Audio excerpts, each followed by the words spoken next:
Hey guys, how are you all doing?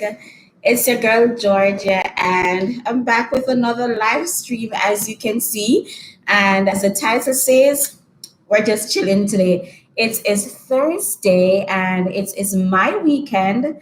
Yes, so I just get to relax and chill. It has been a really stressful week, guys. I had so much to do this week, but I'm so happy that it is Thursday, so I can just chillax and just rest and chat with you a bit. So, again, as the title says, nothing specific today. We're just going to be talking. Hi, Suhana, Sudeshna, and Dizay. Oh, my friend Dizay. Hi. How are you all doing, guys? Yes, so guess what, guys? I reached my 1000K subscribers. Hi, Digital Moments with Tarina, Shantana. Yes, guys, I am so happy because guess what, guys? Because of you and every one of you who have shared my videos and you have subscribed. Yes, I am now at 1000K. So I'm super happy and I'm grateful to all of you for, you know, being on my live stream with me. You have shared my videos. Yes, guys, I started YouTube out of being bored. And, I usually, I like to cook. And so when I started the channel first, I was just cooking, trying new things, cooking, different meals. And my friends encouraged me to start a channel. And so if you notice, most of my first videos, they were just basically about cooking. And then I found a new niche. I found where I could share my experiences here working in the UAE with you all. And guys, it has been a pleasure. I like this journey. Yes, I feel like I have met, even though I haven't met some of you physically, I feel like I have new friends in, different parts of the world. So I am really happy and grateful for all of you and your support. Thank you, Tarina. Hi, Zara. Yes, Zara is my I haven't met Zara yet either. Zara is a YouTuber too, and she's from the UK, and she's also showcasing Zara travels a lot. Zara is out. Maybe Zara, I think you're probably out now. Yeah, every week Zara shows someplace new in the UAE, in Abu Dhabi, in the different Emirates. So yes, so shout out to Zara. You can go and check out her YouTube channel also. And the Digital Moments with Tarina, who's also here, a YouTuber. Check out her channel too, guys. Thank you, Shadesh. No, oh, you love the color of my top. Thank you. Hi, Abdus. Oh, Abdus, I was just talking to you on Facebook too. Yes, one of my number one supporters too. Yes, so I'm happy. So thank you once again for keep sharing my videos and for subscribing. So you're going to help me continue to grow and spread the word. Tarina, who's from Digital Moments with Tarina, we were saying that before moving to the UAE, we didn't know anybody here, and it's because of other YouTubers videos why we got to see Abu Dhabi apartments, we got to view different schools and hear other person's experiences. So we're out here basically doing the same thing. It's like returning the favor. Yes, we watched a lot of YouTube videos before coming, and we're just out here sharing our experiences with you. And as I often say, I am not a recruiter. No, I can't find jobs for people, but it is my pleasure to, like you see a video I posted today. It is a pleasure of mine just to share. So I sat today and I searched for some vacancies, and I made, like, it was less than 3 minutes, a 3 minutes video, just sharing jobs that I saw. So I'm just out here just to help out, just to share my experiences, and help you along your journey as you seek employment here in the United Arab Emirates. Hi, Jadian Wolf, Suhana. Uh, yeah, I'm happy. JD or Jadian. Yeah, I'm happy that you have found the videos helpful. Anjali. Yes, it's my pleasure sharing the videos. Suhana, which is your subject of teaching? Oh, Suhana, I teach in the primary school. I teach grade 3. And so as a primary teacher, I teach all the core subjects. So I teach English, math, science, and the kids also do what is called moral education. So the homeroom teacher, so I teach moral education too, but it's not a subject in which they're tested or anything like that. It's mostly like a lifestyle subject. Yeah, so those are the 3 main subjects I teach: English, math, and science as a primary teacher. But the kids do up to maybe about 6 or 7 subjects. So they have specialist teachers. So when it's so as a primary teacher, I get lots of breaks during the day because the kids they have a subject teacher for Arabic or Islamic, PE, music, drama. Yes, those are taught by specialist teachers. So we're just basically going to chat today. Like I said, no specific topics, but you can go ahead and drop your questions in the chat box and I'll answer them as we go along. Can you give an idea of how you do lesson planning for English for the kids in the UAE? All right, so most of the schools here, we use the British curriculum or the American curriculum school. I mean, the curriculum, they're not really different, but in terms of planning and in some schools, they call it English, some schools call it literacy, but it's the same thing. We cover the grammar areas, the writing areas, listening and speaking. So we pull all those areas from the curriculum and plan the lessons. And of course, all the core subjects are taught in English. Yes, and that is another reason why most of the jobs they ask for native English speakers, because all the core subjects are taught in English. However, as when we're teaching English, of course, especially if you're not teaching at an international school where most of the kids probably speak English. However, to help in the lessons, well, for me, I try to, when I have my displays in my classroom, I try to have the English along with the Arabic. So I'll have the days of the week on the wall, and it's written in English, also in Arabic, and my word wall. I try to get the Arabic for the English along with that. And while teaching, if I am explaining certain concepts, and because English is not their first language, sometimes the kids really do struggle, or I'll be saying something and they don't understand. But trust me, I love how these kids are. If I am saying something in English and another child understands what I'm saying, he or she will say, Miss. And this is how they talk. They will say, Miss, I say for him? You want me say for him? Yes, and as long as they understand what I'm saying in English, they'll say it to their classmate in Arabic, so their friend understands what I'm saying. So it's not hard. And when it comes to lesson planning too, most schools, we plan our lessons in team.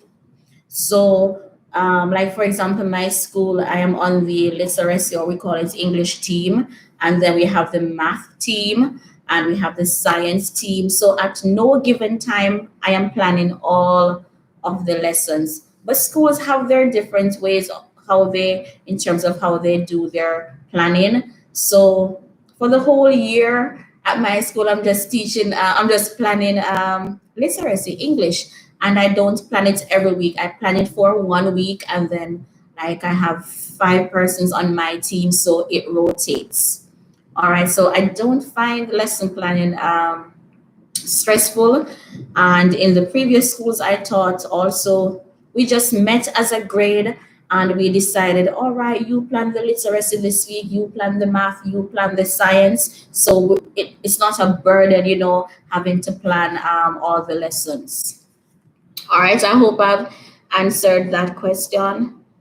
Sudeshna, do we get to teach only English in public schools? Um, in public schools, as long as you're a homeroom teacher, whether in the public schools or private schools, as long as you are a primary school teacher, then you're going to have to teach all the main core subjects, the English, math, and the science. You will have to teach those and teach those in English.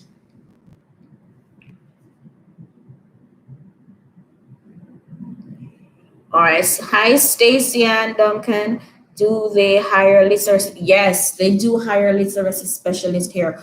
And all the schools have what we call a SEN department, that's special education needs department. Yes, all schools have that.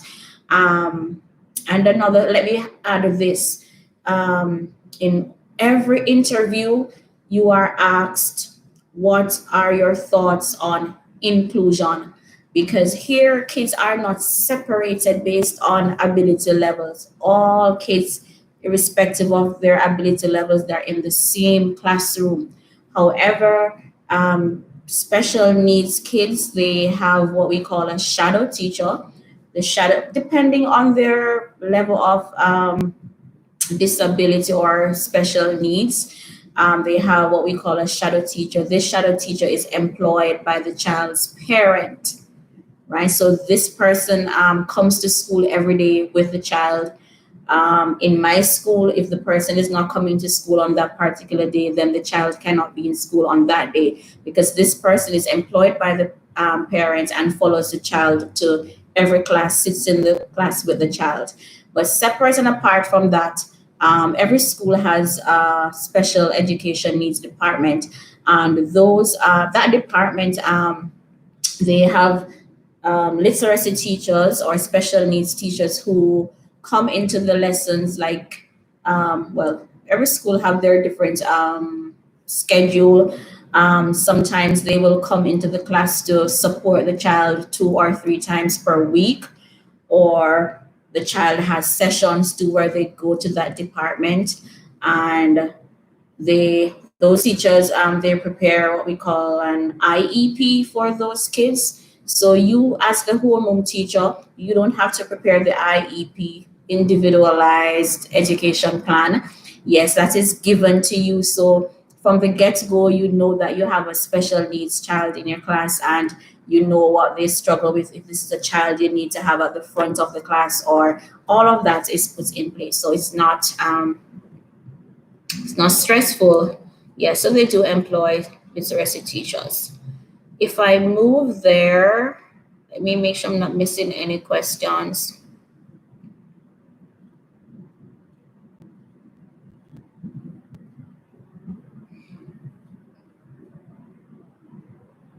If I move there, would my daughter be able to attend school there legally? Oh, yes, definitely. You can carry any age children here, and all the schools provide benefits for the children. Some schools provide subsidized school fees. Some schools the kids pay no school fee. Some schools, if let's say you're a teacher here and your school is a public school that caters for only native kids, Emirati kids, then your child cannot go to your school. So what that school does, if they provide benefits, they will give you the school fee for your child. And then you decide which school you want to send your child to. Maybe the fees might not be enough to cover the child's school fee, but if it is that they provide school fee and your child cannot attend the school that you are teaching because only native kids go to that school, then they will give you the school fee for the child. Or some of the international schools, I know they give like 25, 30%, 40% off the school fee for staff kids. And then, like I said, there are some of the schools where the kids pay no school fees. All right. So yes, you can take your child here, and of course, your child will be enrolled in school. It is only if your child is under school age, like 2 years old, 3 years old, then you will not yet get the benefits for the child. Is BED necessary for all schools in the UAE? Yes, when you look at the requirements, yes, a BED is necessary. I find that, but still, I cannot say that a school will not take you if you don't have a BED. But when you read the requirements for a teaching job here, you're going to see that they're asking for a BED or its equivalent. So I know there are some certificates that if you have it along with a PGCE or PCGE, correct me if I'm saying it wrong. I know I've seen some jobs where if you have some other certificates along with the PGCE or PCGE, whatever it is called, yes, they employ you with that, right? But since I'm not familiar with what happens in every school, but I know the wide scale the wide scale requirement is that of having a BED. All right, so you have a postgrad degree and now waiting for a BED result. Okay, and you're in the UAE with, all right. Yes, Suhana, I would say go ahead and apply. I would definitely say go ahead and apply because with experience, and you say that you have a postgrad degree and you're almost finished with the BED, I would say go ahead and apply. Maybe even in the meantime, probably they will employ you as a teaching assistant, because I think you could do that too since you're already here. You could even apply for teaching assistant jobs in the meantime until you get everything that a school is asking for. That's what I would do.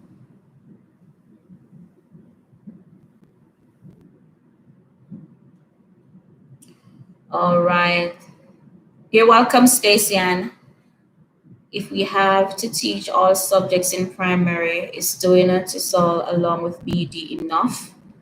Yes, definitely. Because the main certification you need to have is the BED. So anything that you have along with the BED, it puts you at an advantage. Definitely. And experience with Microsoft certificate, yeah. I think you should definitely go ahead and apply. And like I said, if it is that you are applying and you're not finding jobs that you're probably not employing you without the BD, then apply for a teaching assistant position in the meantime while you wait on your BD. Which would you say is better to teach, public or private school? From my experience, my first job here was at a private school, and I really loved that one more because it's most of the private schools, they're international schools. So the kids are from all over the world. And, just having the mixed culture in the classroom, I find that those kids were more eager to learn. Um, the parents were more, you know, especially, I normally say I like having the Indian kids in my class. Those parents, I've learned so much since being here, read culture. The Indian kids, they are so smart.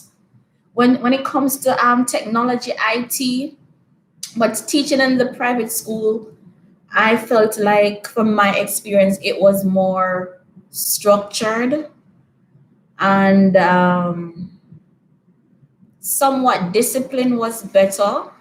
But the teaching learning experience for me, it was much better because some of those kids, they English was either their first language or even if it was their second language, they could speak it well. Thanks, Zara. Yeah, they could actually speak it well.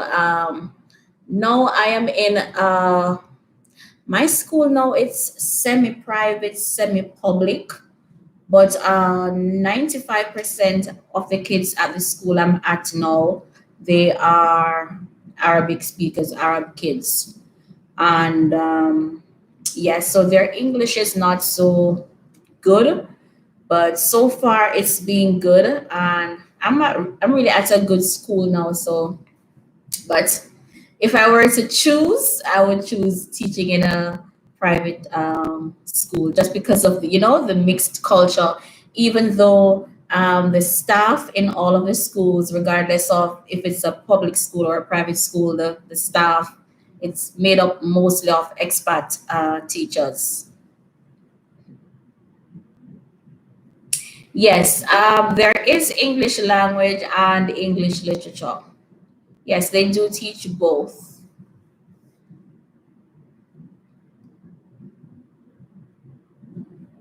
Thank you, Khalid J. Yeah, I'm so happy I reached the 1,000 subscribers. Yeah, super happy.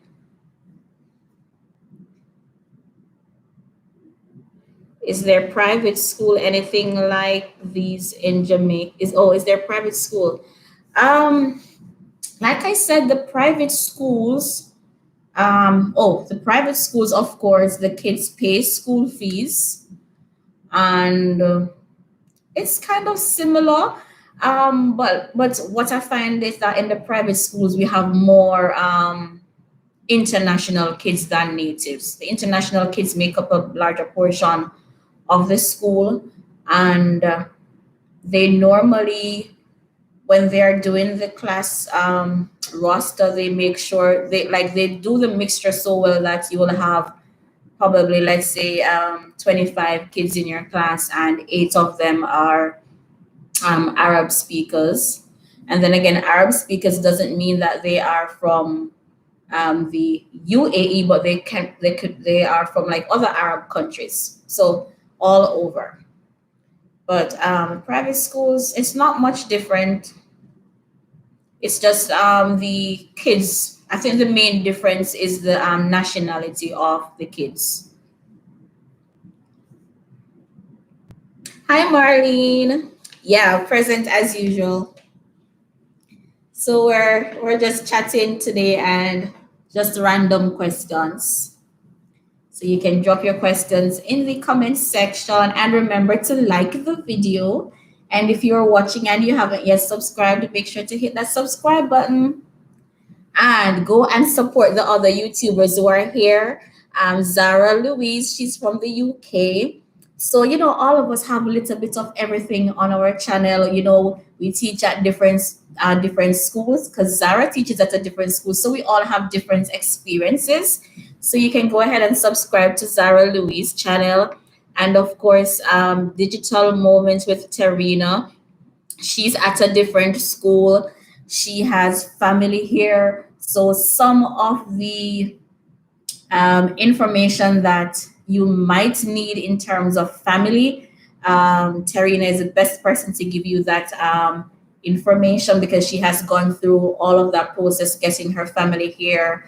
And she teaches grade 1. I keep forgetting grade 1 or grade 2. So, we all have different experiences to share. So go ahead and subscribe to Zara Louise channel and Digital Moments with Tarina.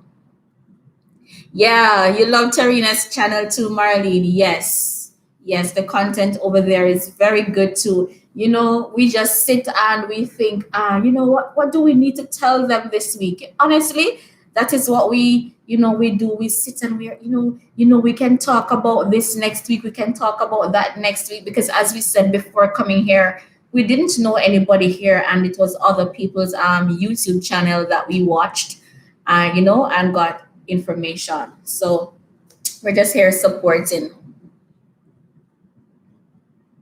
How difficult was it for you to get used to the environment in the UAE? How challenging did you find your job?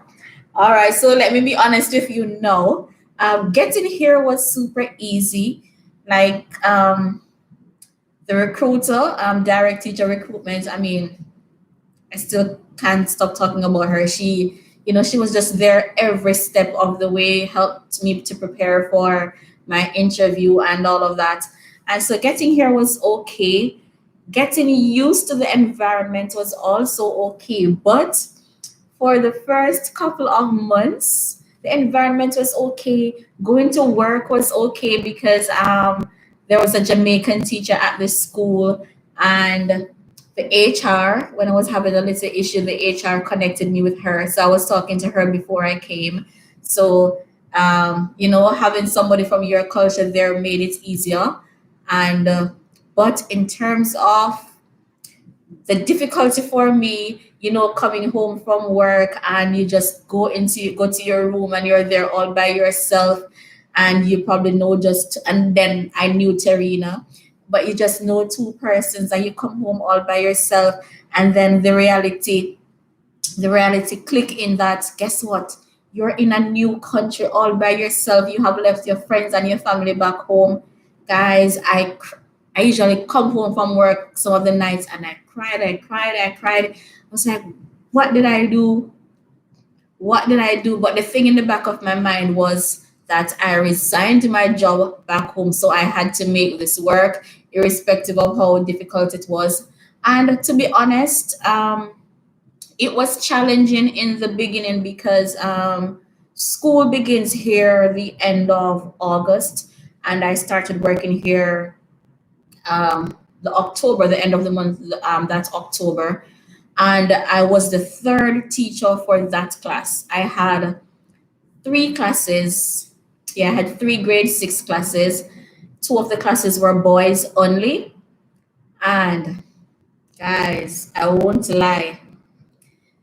I remember going home one evening and my heart was just racing, racing, racing. I had a pounding headache. They got me so angry that day. Their behavior was out of this world. And I questioned myself, what did you do? What did you do? But still in the back of my mind, I told myself I had to make this work because, like I said, I resigned my job, so I had to make this work. And every day I went home, I had to think of a different strategy to curb behavior.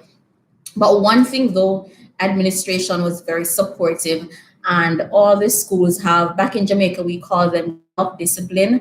Here we call them social worker or counselor. So you could always call on somebody or send an email, and somebody will come. And if a child is having issues in your class, you could always call that person and they will take the child and so on.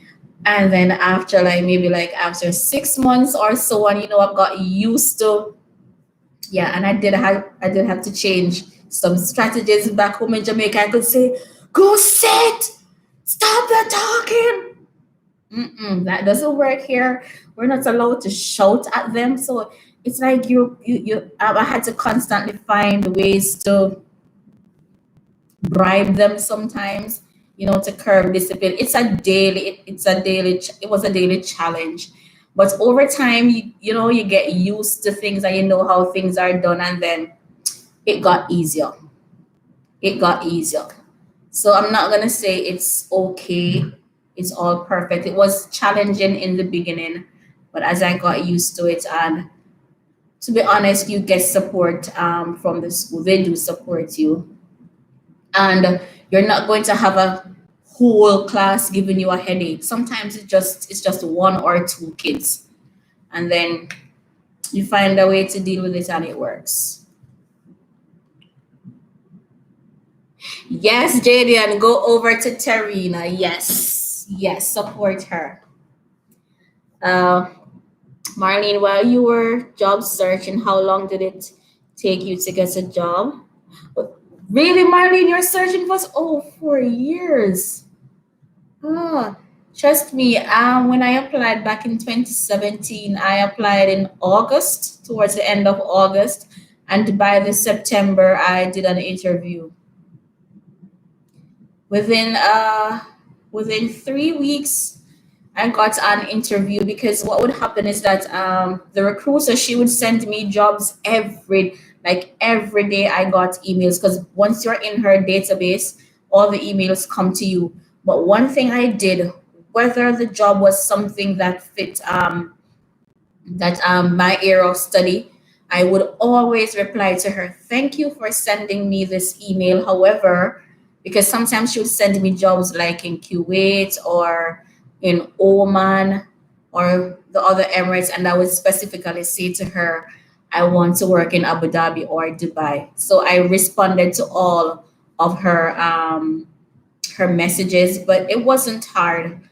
But what I find now is that since the coronavirus and the travel restrictions, I find that is where the challenge is right now because so many countries they're referred to as red zones and so on. So in terms of and that the schools they look about everything, your visa, your airfare, and everything. It is a challenge for them when they employ you and then the country says, okay, we're not flying persons in from this region or so on. So that's where the challenge is because even though the pandemic is still going on, persons are still being employed outside of the country. But it's just that schools are now, you know, trying to find persons who are already here because guess what? They're trying to save also, and if they don't have to fly you from outside the country, then they're trying to find the persons who are here. But I mean, they're not going to find everybody here. So I know that's a long time, Marlene, to be waiting, but I'll help you pray that something will come up soon. All right. Stacy, and you just subscribe to tell you now. Yeah, thank you so much for doing that, Stacy. All right, Salman would like to have a conversation with you one day, like the way you speak English. Okay, no problem, Salman. And you are one of my day one too, Salman. Thank you. No problem with that. You didn't answer my question about the requirements to work in a daycare. Um, Esmeralda. Honestly, I am not sure about what a daycare asks for. Honestly, I've never looked into that. I've really never looked into what a daycare ask for. But let me jot that down and see if I can find something on that for you.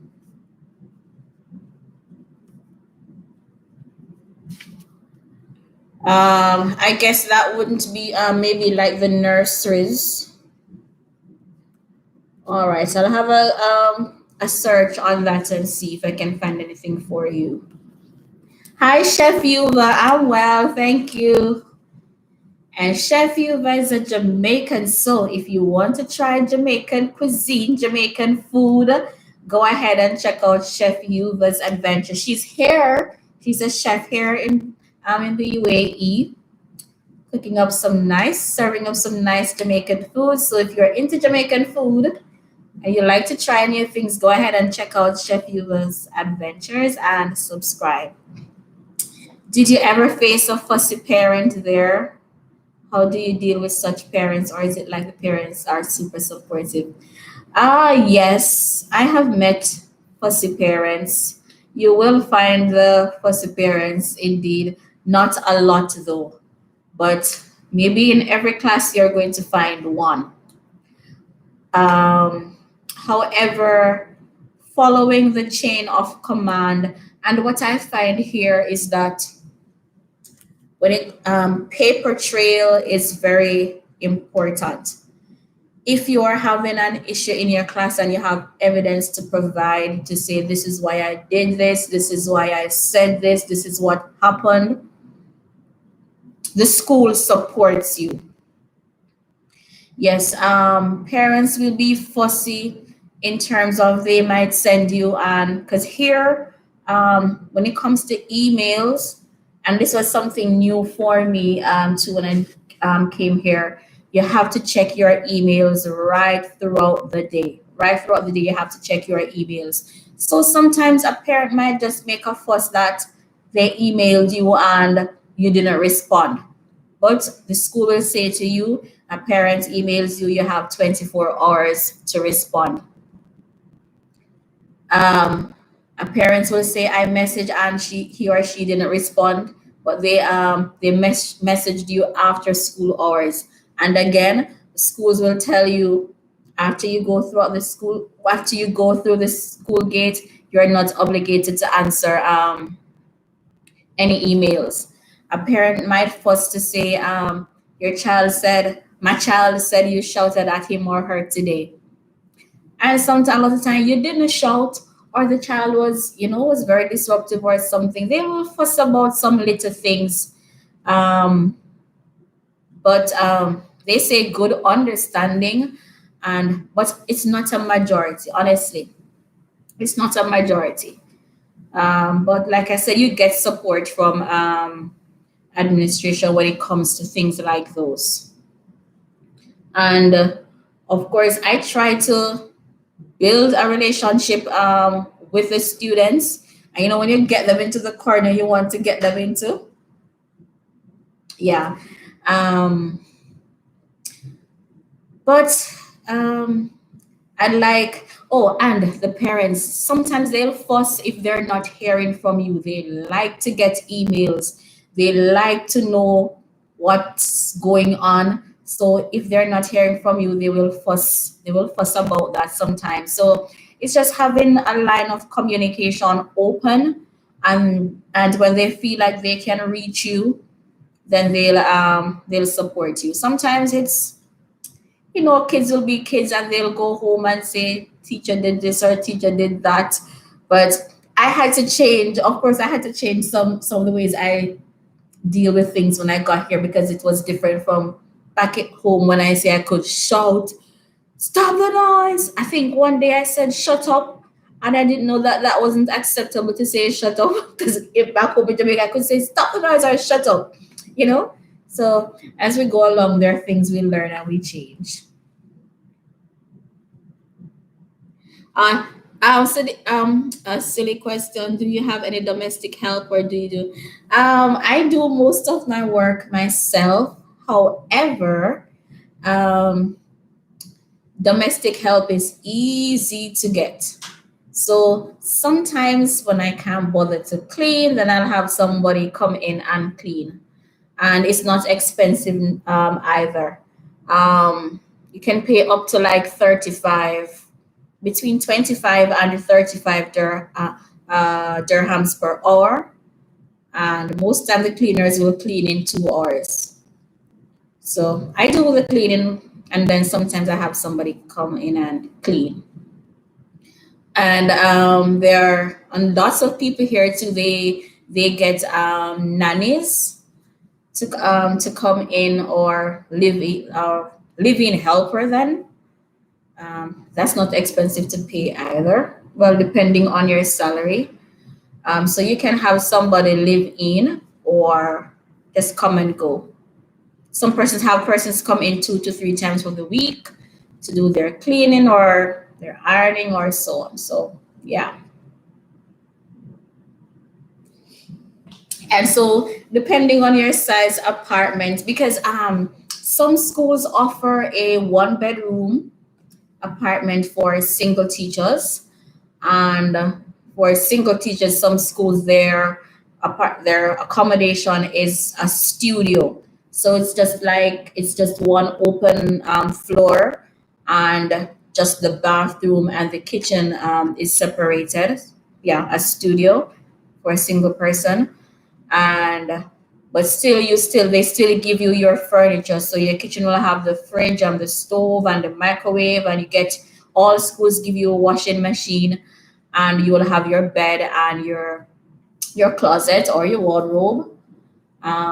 Yeah, and then if it's a family accommodation, then Depending on the size of your family, you can get a 2 bedroom, 3 bedrooms. Tarina, I tell Tarina that she has a mini hotel because Tarina has family here and her school provides a lovely accommodation.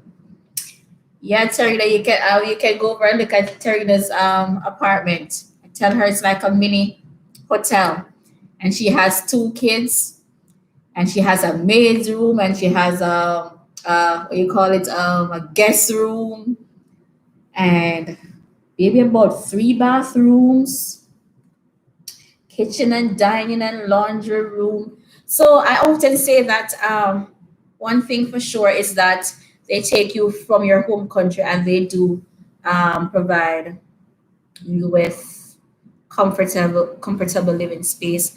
Hi, Carrie. How are you?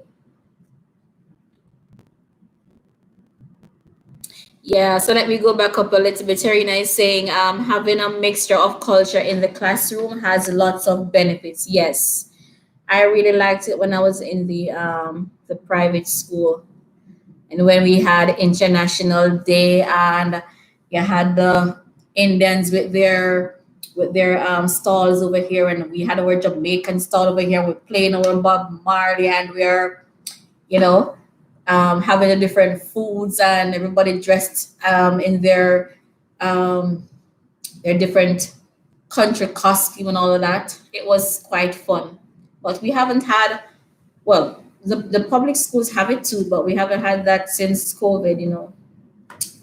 It's challenging, it's different, it's really different. Let me scroll up to make sure I'm not missing anybody's question. And guys, remember to like the video when you come in. Remember to give the video a thumbs up. Uh, yes, as Tarina is saying, the international students tend to value education and learning more. Yes, and those parents, they will message you. They want the outline, they want the curriculum, they want to know what's going on, and they're quite supportive. Yes. Do you prepare your lunch in the early morning hours at your home or the school offers lunch? No, I take my lunch to school. So I like to have a cooked meal. So most times, whatever I cooked for dinner, then I take some for lunch, and um, the staff room is there, or the what we call it, the pantry or the kitchenette is there, where you can go and warm your food. But the schools do have canteens. They sell food in the canteen, so you can go and get hot meals or sandwiches and so on. But of course, to save on cost, I take my lunch to school with me. Granted and gifted, yes, it's quite an adjustment. I'm not going to lie. The culture is different, and when I came here, it was the first time I was teaching outside of my home country, so it was really different. I adjusted well though, because back in my home country, like I had a routine. It was just work to church, and then if I'm gonna go out sometimes, not often. So it was basically the same here. So that aspect of it wasn't a challenge for me because we do get to go to church here. Yeah, so the routine was basically the same for me. I go to church, and then on the weekends I would meet up with my friends and we go to church or we go and hang out. And here there are lots of things to do here that is not costly, so you can always come home from work and go out and have some fun. And in terms of the culture, it just depends on adjusting who you are. um, they say ignorance is no excuse. So what I find is that coming here, of course, I did my research, to find out what was acceptable, and like I just said, ignorance, when it comes here, ignorance is no excuse for the law here. So you have to just keep abreast of what is acceptable, what is not, and you just follow through. So I knew I was moving to a Muslim country, and you know, I still dress the way I would dress back home. Um, when it comes to the food, guys, this is my fourth year here, and I've not tried anything new.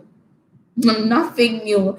I I eat what I know back from back home, so chicken and fish and whatever I try. So in terms of the food, I miss my food from back home, yes. But I normally try to take as much as I can when I'm coming, like my seasonings and so on, you know, just to keep myself comfortable. But adjusting is not hard. I think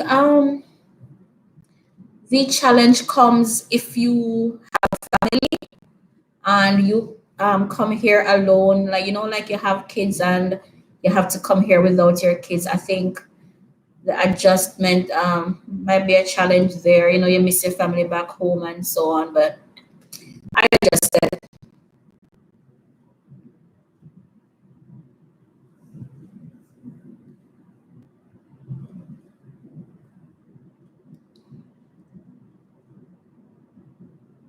Yes, should I say Turner? You look like you have a hotel. Yes, it's really nice. She only needs a pool, right?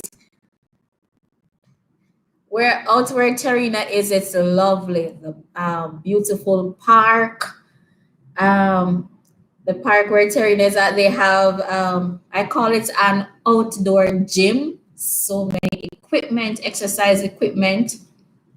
It's lovely out here, guys. I tell people the only disadvantage I find with being here is that it is very far from my home country. Like it basically takes me 24 hours to get home.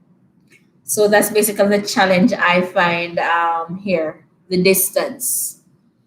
But otherwise, from that, it's been okay so far. Is there any vacancy for math teacher assistant in your school? I'm not sure, Suhana, but if I see any ads, then I'll let you know. I know schools are still busy recruiting. Yes, Salman, I do have Indian friends, definitely. I have Indian friends. And before coming here, I didn't even know that India was so big and spoke so many different languages. That's something I found out. Hmm. So many different languages are spoken in India. Yeah, I have lots of Indian friends.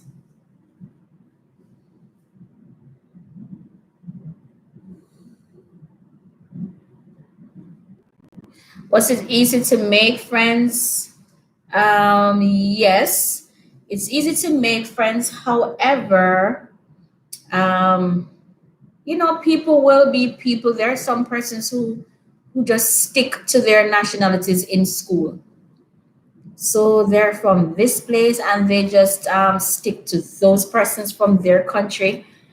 However, I have friends who are not Jamaicans, but it's not hard to make friends. How long can you teach there before you have to return home? Granted and gifted, you can teach here forever. And that is why I normally say the difference between working here in the Middle East as against other countries where they give you a contract and then at the end of your contract you have to go or they say you can't do more than 5 years. Here you can teach. You're not going to get citizenship for sure. You're not going to get citizenship, but you will always have your residency card to go and come. So the contracts are normally 1 year, 2 years, or 3 years. Maximum contract 3 years. At the end of your contract, normally when it come like it's coming down to 2 or 3, 4 months before your contract ends, the school will give you a letter of intent. So your contract is finishing and you worked well and your school is satisfied with you, they're going to ask you to sign a letter of intent if you want to stay. And as long as you want to stay, you stay at that school forever. And every time your contract period runs out, it is renewed. If you finish a 2 year or 3 year contract at a school and you don't want to stay there, all you have to do is not renew the contract, and you don't have to go back home and apply again. You can stay here and do your own search and start a new job. The only thing is that every time you start a new job, the process starts over because your visa is tied to the school. Your visa and your Emirates ID, your residence card, it is tied to the school that employs you. So if you finish a 2 or 3 year contract and you're going to move to a new school, then that school will help apply for a new visa for you and new residence card again, right?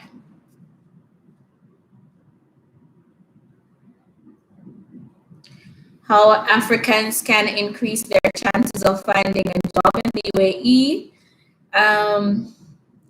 I don't know that you can increase your chance. It's all about just having the required documents.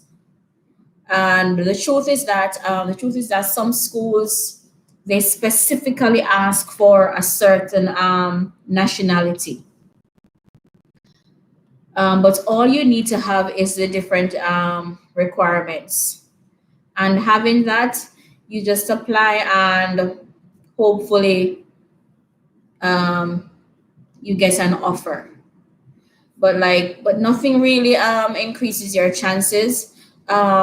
If you are from a country in which English is not your native language, then you might have to do a course that will support you in that area. However, it just boils down to the requirements needed. Yeah, Tarina is saying it's a struggle to get me to eat something new. Yes, I don't know why. I just look at some things and say I don't eat that and I'll never try it. Maybe I'm hard to feed too. I just don't try new things. How many subjects do you teach? I teach English, math, and science, and moral education. Moral education is like a lifestyle subject. They don't do a test in it. It's just like one period for the week. Just one time of the week they do moral education. So I teach only the core subjects, math, English, and science as a primary school teacher. Do I need a US visa or any other visa to travel to the UAE from Jamaica? You don't have to have a US visa. If you don't have a US visa, persons without a US visa, they travel through the Germany. Help me with that, Terina. They travel through Germany. Some flights go through Panama, Amsterdam, but you don't have to have a US visa to come here. Just that you can't come through the US if you don't have a US visa. You just can't travel via the US if you don't have a US visa. So those persons without, they travel other routes where they just need what is called a transit visa. All right, I hope I'm not missing anybody's question.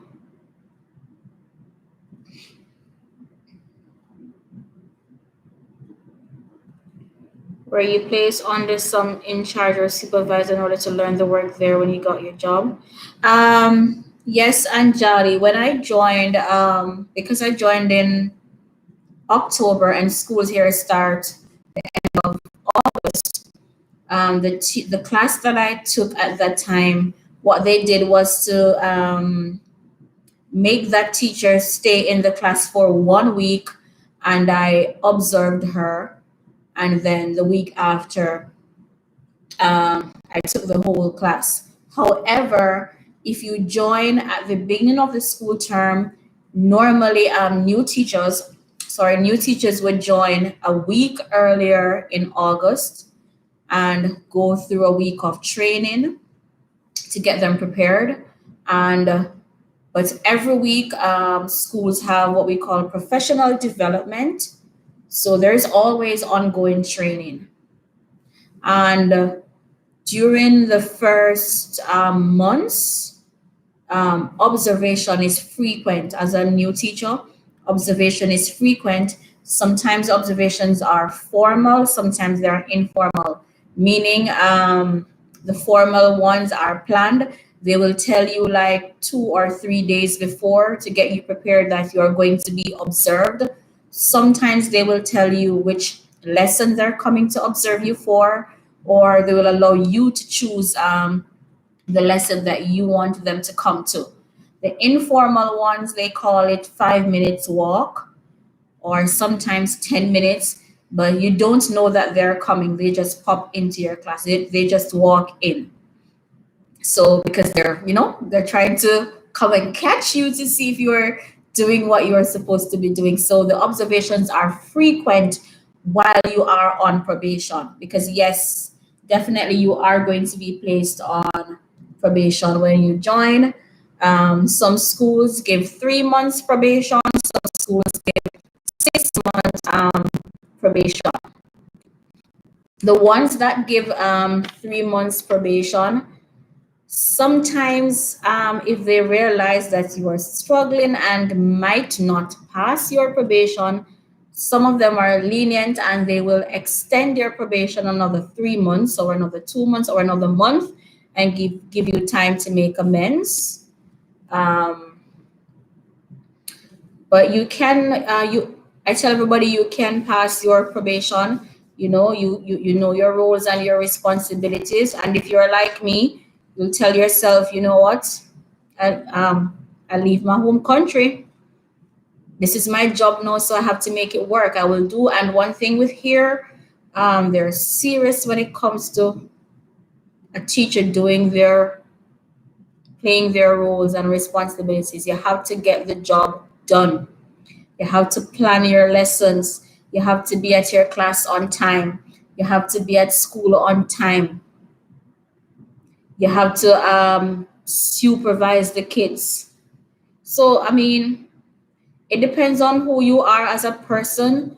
To be honest, I often say there are teachers back in my home country who wouldn't survive if they come here, based on how their work ethic or their attitude towards work. They would never survive here, because here you have to do what you have to do, or else you don't have a job.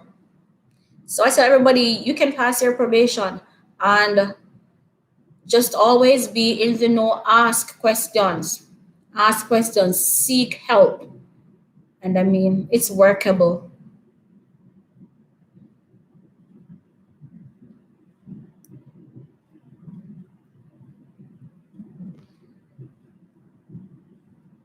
All right, so, Saliha, for privacy, I don't want to say the name of my school here out in the, because this is a live stream. So I'm not able to say the name of my school in this live stream. Yes, you do get training when you start. Yes, so like I was saying before, the first week of school, the new teachers normally come in before, and they have a whole week of training. And then the training is normally ongoing. After that week, it doesn't stop there. Training is continuous. We have personal development workshops. And that is why if you happen to join in the middle of the school year, you don't just come join today, October, November, and they just throw the class at you. They're going to have somebody be in the class, and you observe, they supervise you, until you become familiar. Can we please not teach math? I feel your pain. I feel your pain. I don't like math. I don't like math. So back in India, we teach subject wise in primary. Okay, I don't like math. When I came here first, I taught grade six. So I was teaching them English and science. And then at grade six, the kids have more specialist teachers. But in some schools, the homeroom teachers still have to teach other subjects. And I kid you not, guys, I was so happy when the vice principal asked me, "Do you want to stay at grade six?" And at that time, they decided that the homeroom teachers will now have to teach all the core subjects. And because I don't like math, I know that I could not teach math at the grade six level. So when she asked, "What grade do you want to teach?" I'm like, any grade below grade five, because even grade five math, I think I would struggle with. So I said to her, I will go any grade below grade five. And so far, I've been teaching either grade three or grade four because that math I will manage. And honestly, sometimes even when I was teaching grade four and I saw some of the math, I had to make sure I go and learn it first before I can teach it. I really don't like math. But as a primary teacher here in the UAE, I know you have to teach math. So if you don't like math, it would be best, to stick to maybe grade one or grade two, where I'll say the math is kind of basic. Asked Tarina how long it took her to get a job here. Tarina came here the same year that I did. And Tarina, how long did it take you? Because Tarina came the August and I came the October of 2017. So she came first, and then she knew I was searching for jobs, and then she told me about direct teachers, and I immediately applied, and yeah. But Terina Marlene is asking how long it took you to get your job. Hi, Sonia. Thank you for joining, Sonia. I hope you will find it informative, Sonia. I hope my channel has been helping you so far. How can we get to know about vacancies of ADNOC schools? For ADNOC schools, I cannot find. They had a link. Tarina, do you know what link? The link for ADNOC schools? I know if you just Google search ADNOC teaching vacancies, it will come up, and then it might refer you to maybe to Indeed or Seek Teachers website. But ADNOC schools, you can just type in ADNOC teaching vacancies, and you can say ADNOC schools in Ruwais, ADNOC schools in Abu Dhabi, although Ruwais is in Abu Dhabi, but just in the western region of Abu Dhabi. So you can just Google search ADNOC teaching vacancies. You can also try this one. So let me put it in the chat box. ADNOC teaching vacancies and Aldar school vacancies.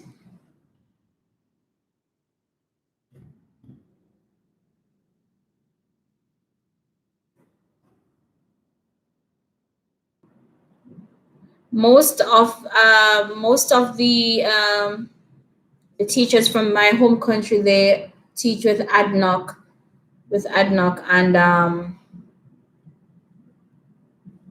and Aldar. But when it comes to the private schools, remember to search for jobs too, guys. I'm telling you that this works. Just Google private schools in Abu Dhabi or schools in Dubai.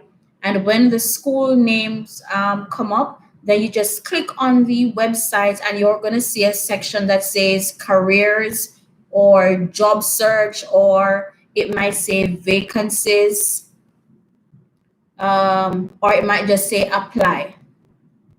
I can tell you that that works. Just Google search schools in Abu Dhabi, schools in Dubai. When you see the list of school names, some of them right there, it just asks you to upload your CV right there.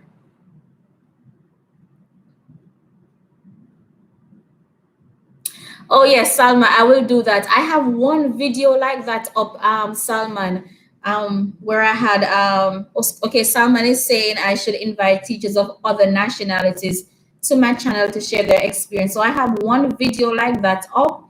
That video has a teacher from the UK, teacher from Jamaica, it was the UK, Jamaica, America, and one teacher from India, but sadly she didn't say much. But I will definitely do another one like that, Salma. I'll definitely do another one like that so that they can come on and tell us how they got the job. And teachers are here from Nigeria, teachers are here from South Africa, teachers are here from all different nationalities. I just hope that things will change soon and, go back to normalcy and the job search, can be less stressful.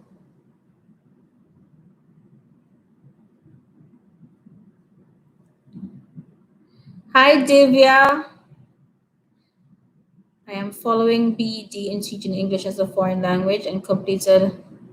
Can I start my teaching job? Yes, yes. As long as the most important of all the documents is the BEd.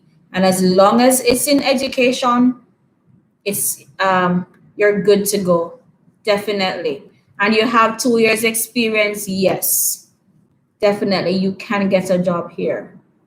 And if you're not from a native uh,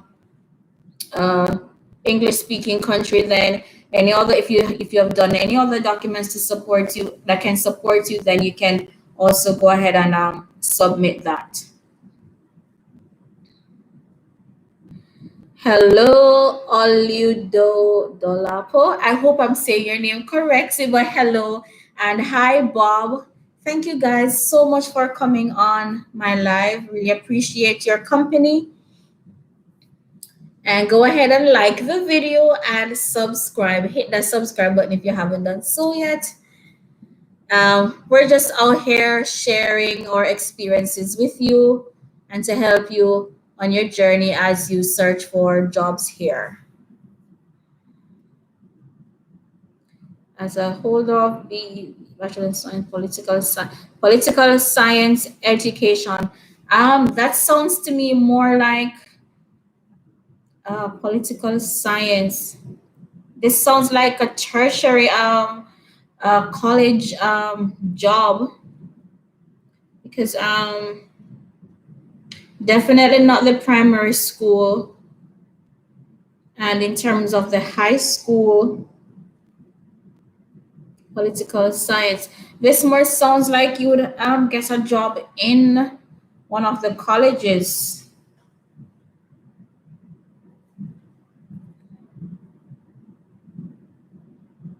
But in terms of subject area,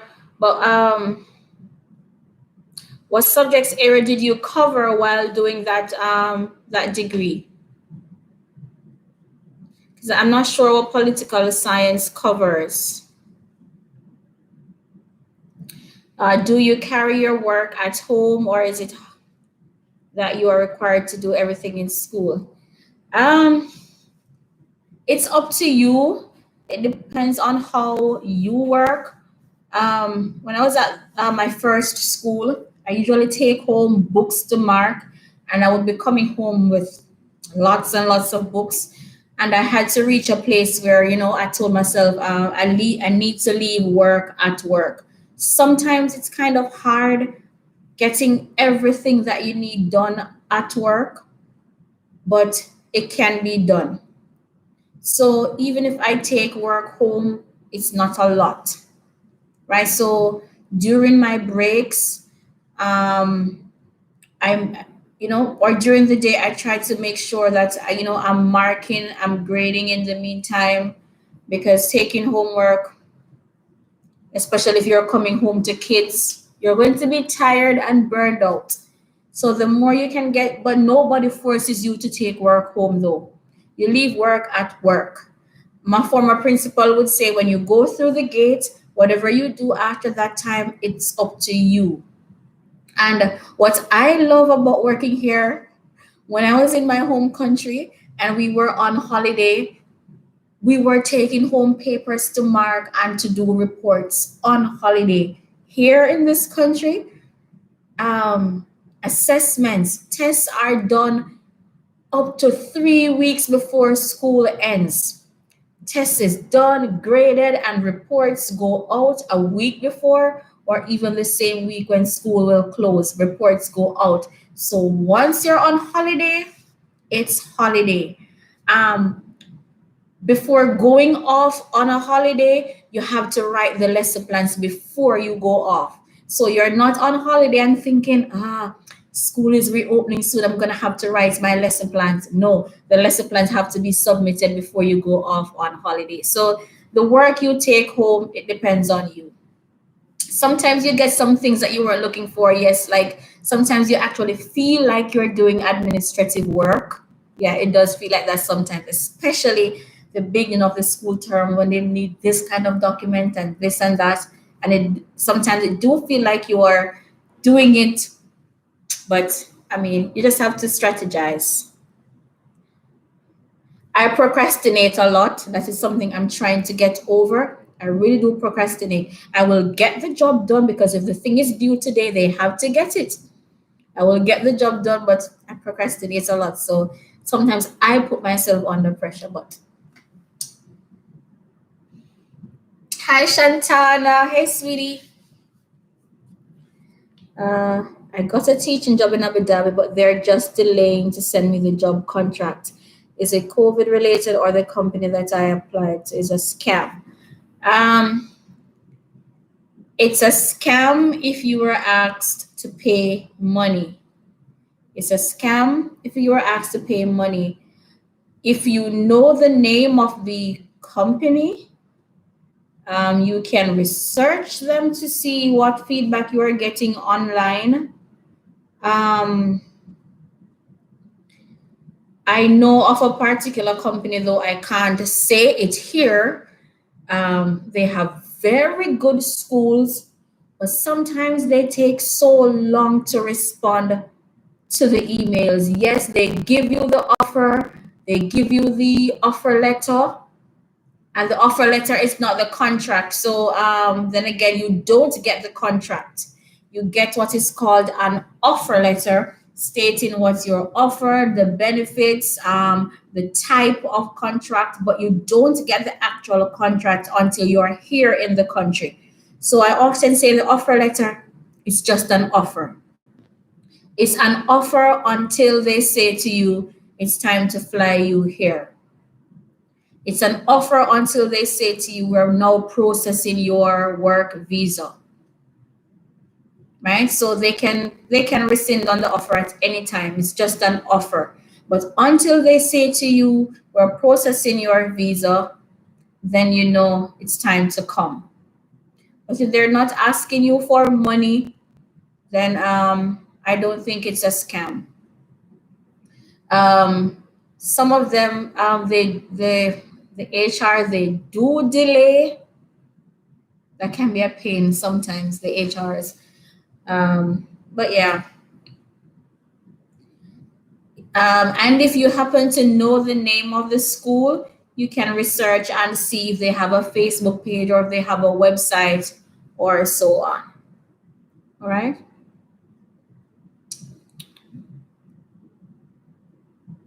Do you know Emirates private schools? Are they? Yes, I know them. They're a good group of schools. Zibula. Yes. Have you applied to them?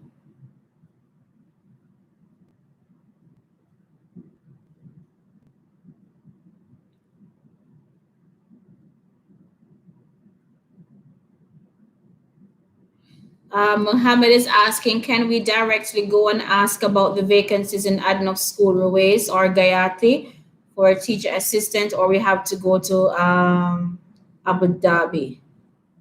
Um,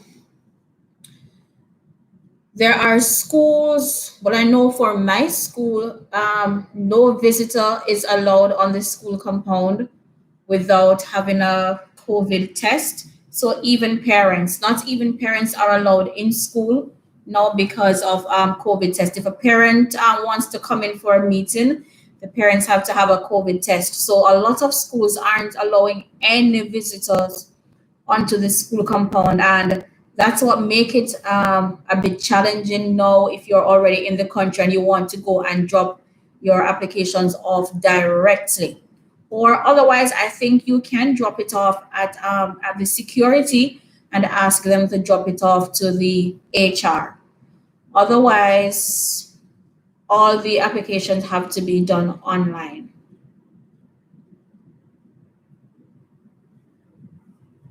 But I don't know about Terina's school, but I know from my school, no visitors are allowed on the school compound. So if you have if you want to drop your CV off, then you have to go probably leave it with a security guard at the gate or so on. Sonia is saying, I never considered the Middle East until how long was the process for me leaving? Okay, so I applied August, did the interview in September. It was an immediate start. However, I told them that I had to give my job a notice.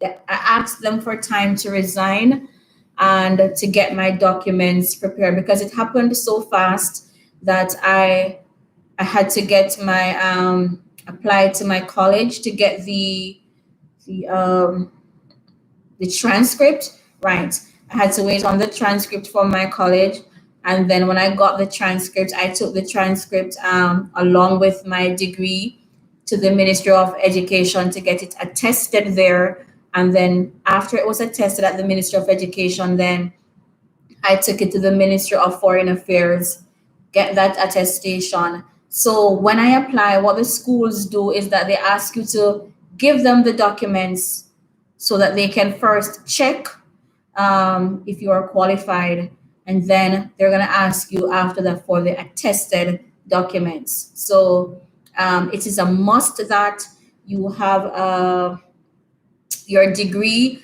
and your transcript. Those two things, it's a must that they be attested. Also, you must have an experience letter. So the school that you are leaving from, you must get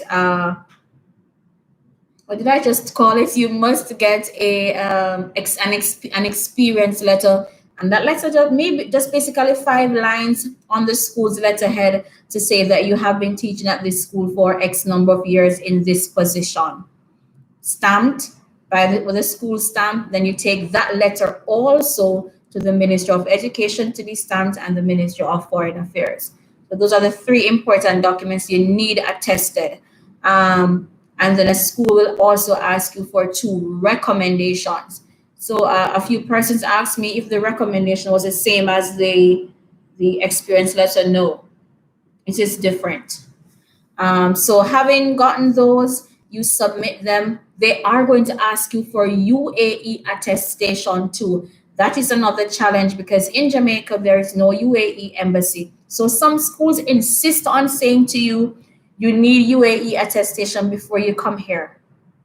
And hopefully you have an HR who understands that there's no UAE embassy in your home country. So the next step is to wait until you get here. As soon as you get to the UAE with your documents, you go to the Foreign Affairs here and get the UAE attestation.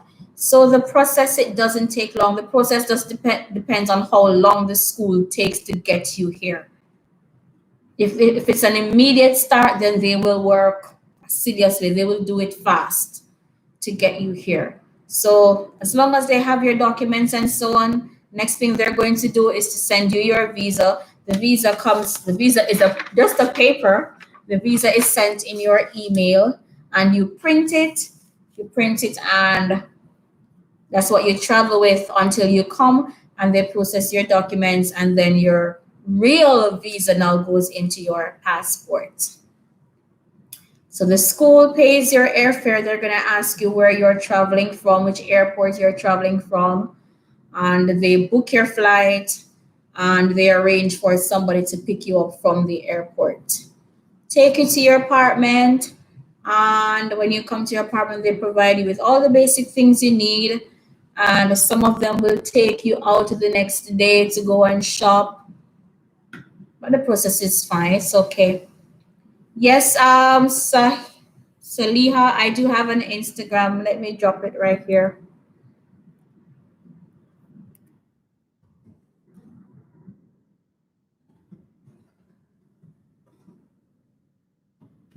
So that's my Instagram name.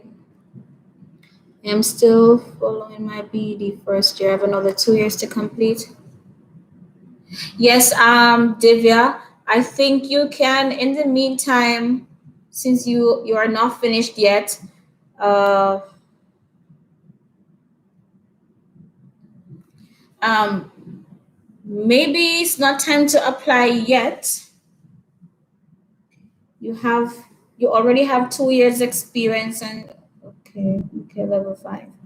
Um, Maybe with the experience that you have so far, you would have to apply for a teaching assistant position until you have your BED.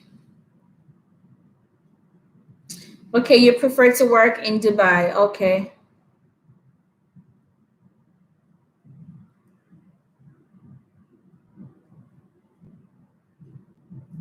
Okay, so your degree covers subjects like history, social studies. Okay.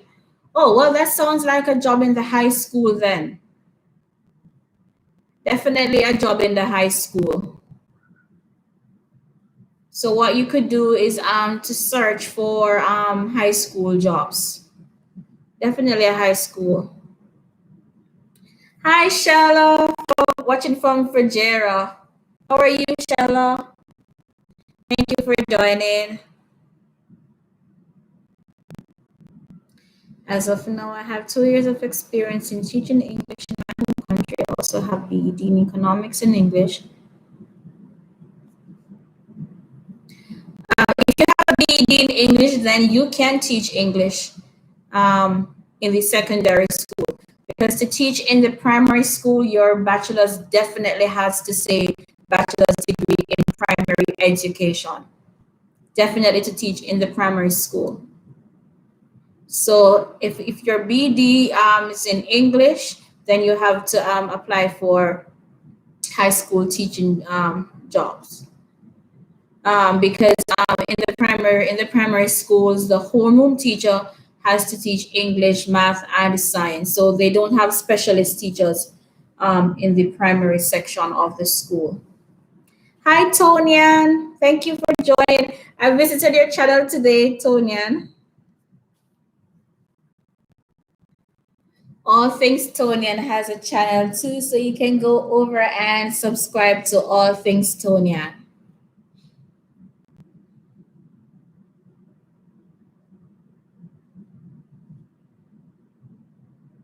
Do they ask to do a demonstration when they're doing interviews online?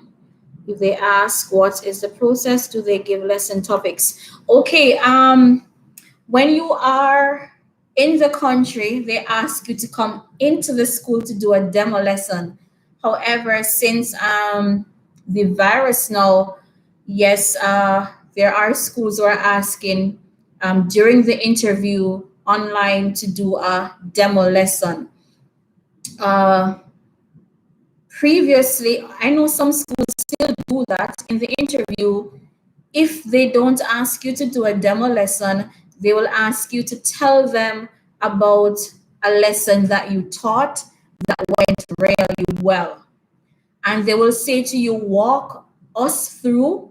Well, if it's more than one person's on the interview panel, they will say to you, walk us through that lesson, the lesson you taught that went very well. So you have to start from telling them the subject what were the learning objectives, the success criteria.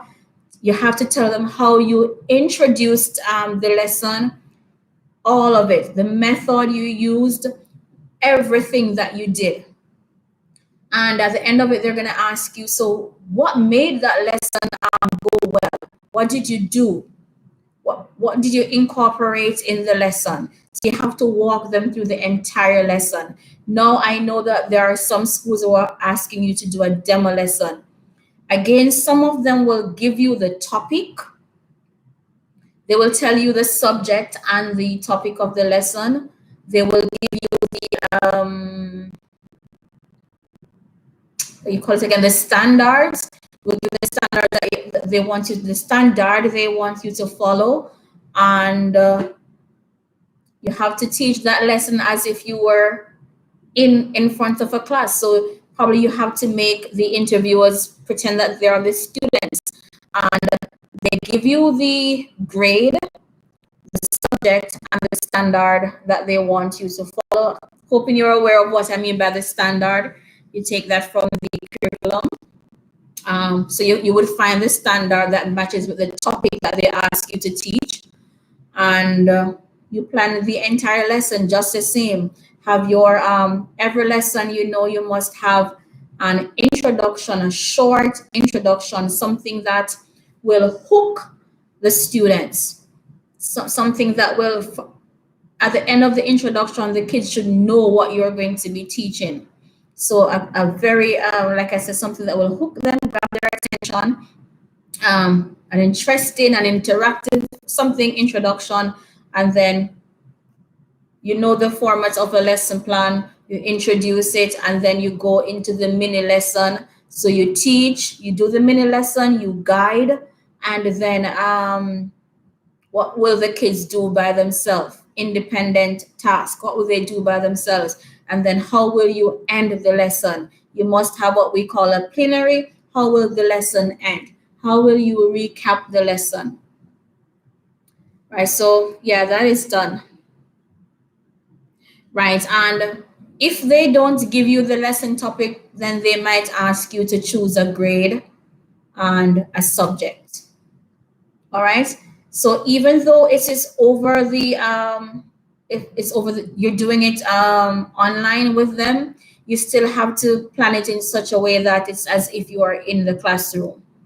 All right, so you're not just going to be sitting in front of the screen and just talking. You are going to have to, and that is why guys, I almost say boys and girls, that is why guys, you have to keep abreast of the different technologies and everything. Make Microsoft Teams your best friend, because it's one of the easiest apps to teach from. So make Microsoft Teams your best friend, and because if you have to do a demo lesson, then you're going to have to share your screen, show your introductory activity, the entire lesson. Have what resources you will use, even though you're online. Have your resources, even if you're going to have to hold them up. Incorporate a game in the lesson. You just have to make it, seem like you know what you're doing. Plan it like an actual lesson. Guys, my battery, excuse me for, let me get my charger.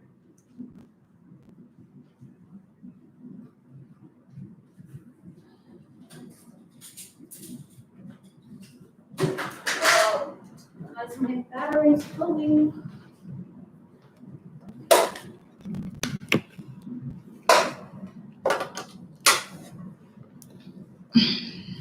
Okay, yes.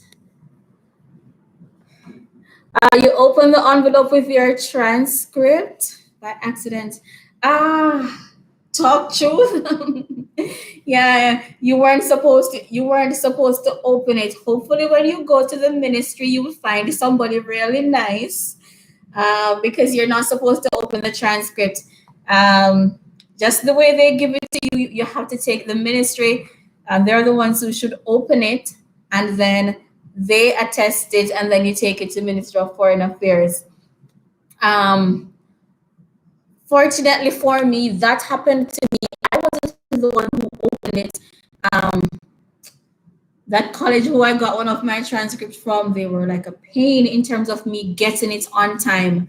And I had to wait there the day I told them like I need it by for today. And so after I got it,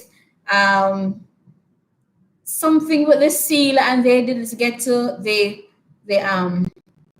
they closed it, but they're supposed to put the seal, stamp it with a seal, and that wasn't done. And I had to convince them at the ministry that the school was the one who didn't something with their seal. But when you get the transcript, because that's the first thing they're gonna ask you, where do we send the transcript to? But you have to tell them that they can't send it to the place that needs it because you have to take it to get it attested. So you're supposed to take it to the ministry sealed, but hopefully you can you find somebody there nice to talk to that you didn't know. Hi Rashita, how are you? Are you teaching students with PowerPoint projectors? Yes. I have a multimedia projector in my classroom, so I use that every day.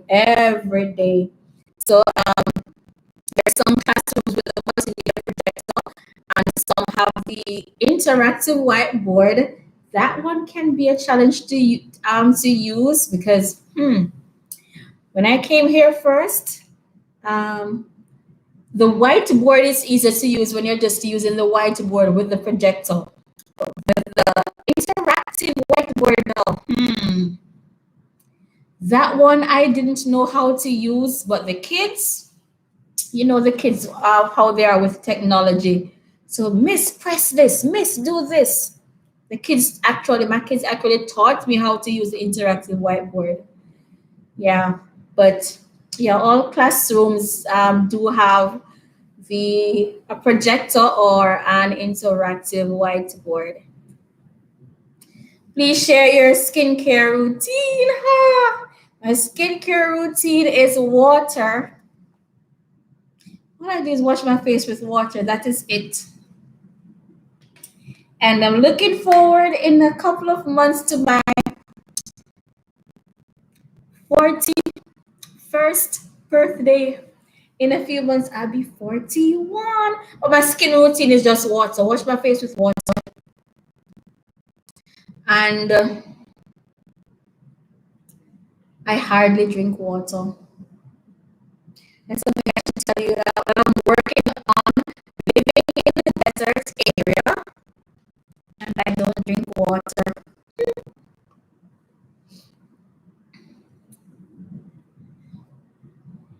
Yeah. Thank you.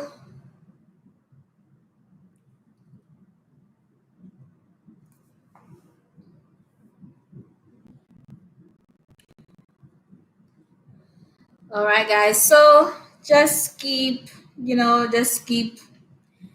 searching. I know I keep saying it. I know it's a struggle. It is hard. Like Marlene said, she's been waiting over 4 years. But guys, work on your CVs. Trust me, work on your CVs. And they have to be well written. Your CVs must be well written and try as best as possible not to have your CV on no more than 3 pages the most. And if it has to be on 3 pages, make sure whatever is on it has to do with teaching only. Right? So you might be a teacher, but you have experience working at some business place or some store or elsewhere. Keep whatever on your CV. Just write what relates to teaching, because guess what, guys? They don't have the time to be reading pages and pages. All they're looking for is to see the section that says qualifications and experience. That's basically all they want to see on your CV. So the front page of it, for here, they want to see your picture on your CV, because they're going to ask you, the picture on your CV, your qualifications, and your experiences that relate to teaching. So keep your CV structured. Tabulate as much of the information as you can instead of having, sentences, sentences, sentences. Um, your cover letter. All right. Yeah, work on your CVs because that's the first thing they're going to see before they employ you. So make sure your CV is properly written. Time and patience, yes, Sudeshna. Thank you. Yeah. I know sometimes you will message on the channel and I don't respond at the same time because sometimes the week is very busy. Like this week for me, it was a really busy week. When I saw it was Thursday today, I was so happy that yes, it is Thursday. Because here school is held Sunday to Thursday, so it was a really rough week. Of course, yes, apply to more than one school. Guess what, Jadian, send out apply everywhere. Don't just apply one place and wait on one. Apply everywhere. And even somewhere where you sent a CV a long time ago, maybe we call that put it in file 20. Maybe it is stacked up somewhere and they forget about it. Apply again. Yeah, even if it's somewhere you applied last year or earlier this year, send them another one because maybe they had a pile going through and they somehow skipped over yours. Apply again. Send out as every day. Send out as much as you can, and make sure you have a phone number on your CV and your email address. All right.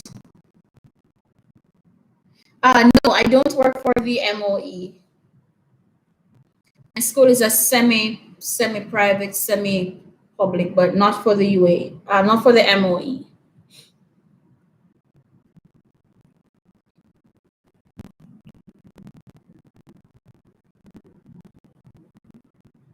Oh no, I don't work with the MOE. BED holders see students in primary. Both, because I have a BED in primary education. Some of the primary school, and if it's a high school, it's going to say BED in secondary education. So if you're teaching in the primary school, your BED can be in math, science, so that makes you a specialist teacher. So you can have BED in secondary education, specializing in math, or you specialize in science or any other subject area, right?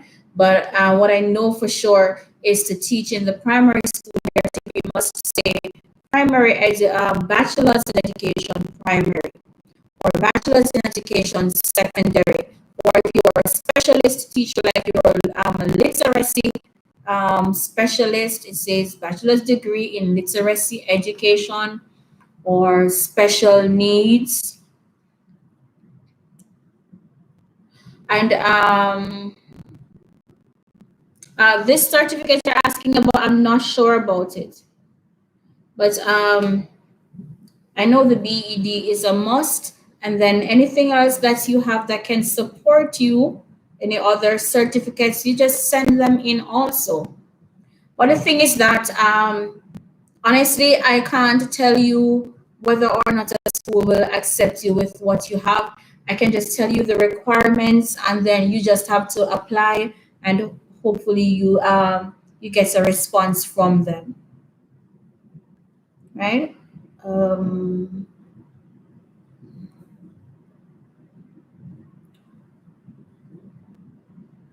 yeah, but apply, apply, apply. Yeah, every day I think, okay, what do I need to tell them today? What new information can I find? Yes. As soon as new information or vacancies come up and I see them, of course, I'll share them with you.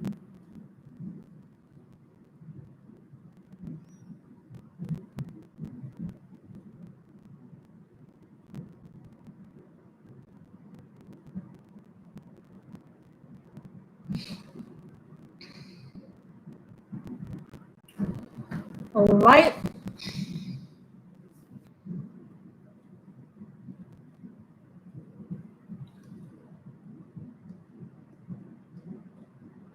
Yeah, you're welcome. All right, so if there aren't any more questions, today was just a chill and chat. And once again, thank you so much, guys, for subscribing. I was so happy yesterday when I got to 1,000 subscribers. I was super happy. So thank you so much to all of you who have subscribed. So yeah, share this video with somebody or share one of my videos with somebody, your friend, your cousin, your share a teacher, and tell them to subscribe so we can get the word out and help more persons to find information. All right, so but if there are no more questions, and even after the video ends, you can leave your questions right there. Oh, Mildred is coming on. Hi, Mildred. You can always leave your questions even at the end of the video, and I'll see them.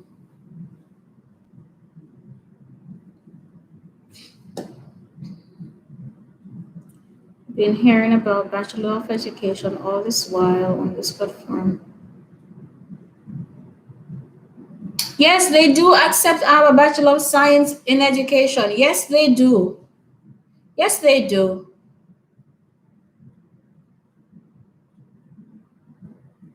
And one other thing, yes, they do accept the Bachelor of Art. Yes, yes, yes, they do. Uh, and one other thing I found out recently while I was looking for, search just see trying to see where the vacancies are, I realized that um, some schools they don't accept the degree if it wasn't done face to face. I've recently found that out. Like if your studies were done online, there's some schools who aren't accepting it.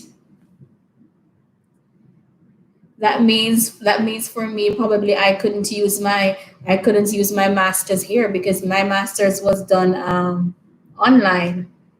But I did see that some schools are saying if it was done online, they're not accepting it.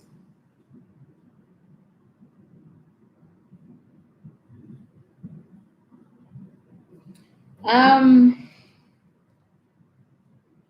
I am going to. It seems like Terina is not online now, but I'll drop it. I'll search for if I can find a link, Suhana, for ADNOC schools, and I will drop it in the description box afterwards. Okay, because from my end, when I search for it,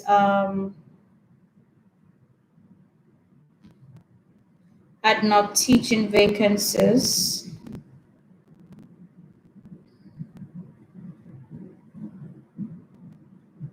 Yeah, from my end, it comes up because see, I'm seeing here elementary classroom teacher at Knox Schools Gayatri campus, and it is saying that you can apply on this link. Let me put it here: NAUKRIGOF.com.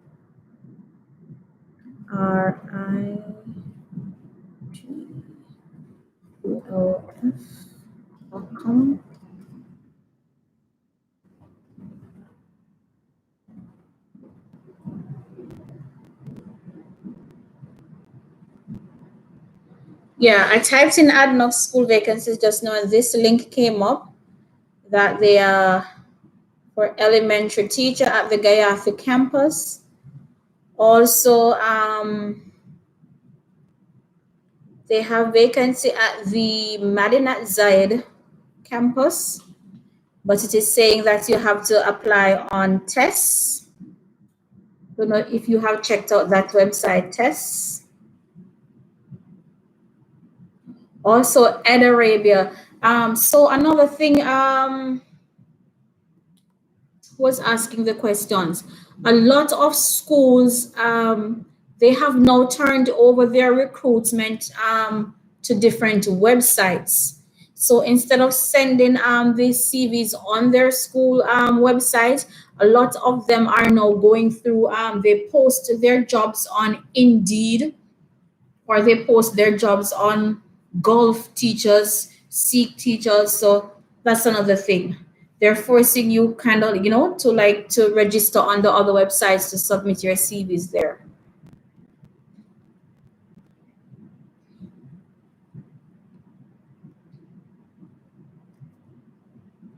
Marcia is saying, I'm a Jamaican currently living in Japan, working as an assistant language teacher, but I'm interested in applying for a job in the UAE. I have both. Oh, hi, Marcia.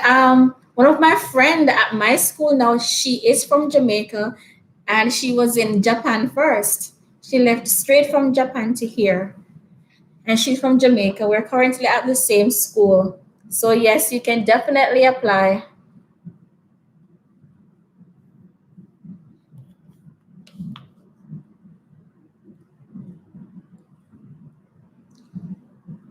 I am willing to come to Dubai in the next few months. So can I meet you? Oh, sure. Yes, Divya. Oh, sure. Just message me when you get here. Definitely.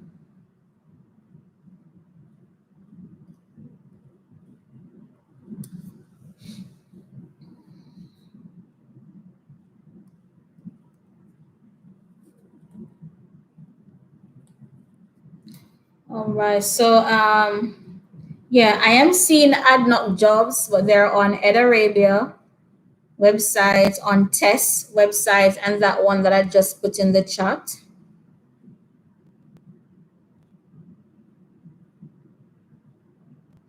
And I'm also seeing their jobs. AdNoc school needs a special needs teacher, and you have to apply on Teach Anywhere. That's another website.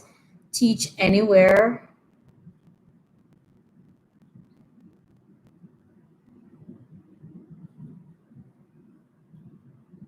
Uh, yeah. Marlene applied to over 500 schools already. Oh dear.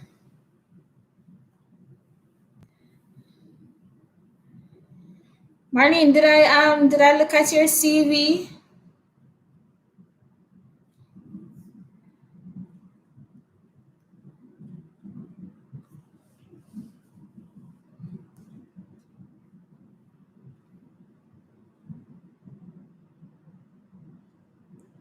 No, I'm not working. I'm not working with MOE.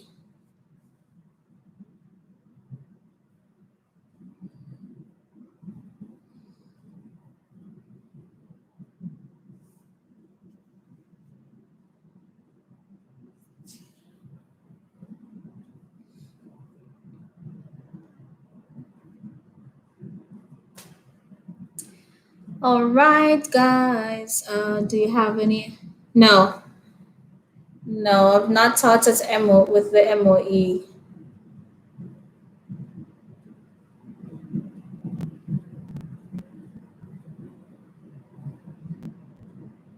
Yeah, I have worked in private school.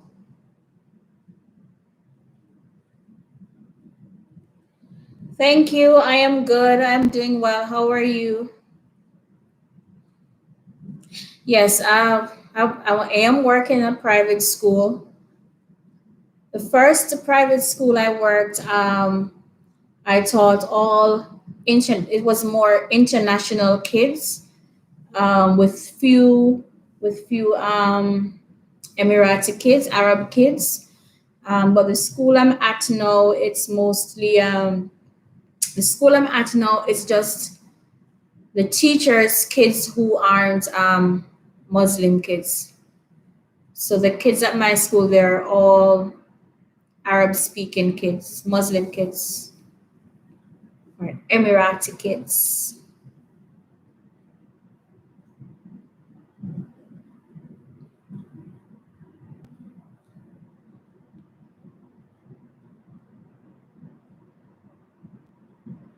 Yes, sure, Marcel.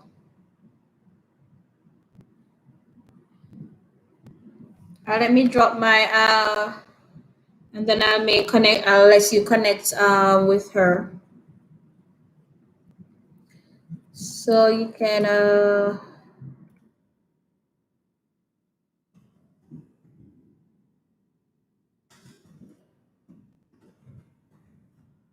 that's my Facebook name, so you can send me a message there and then I'll connect you with her from there.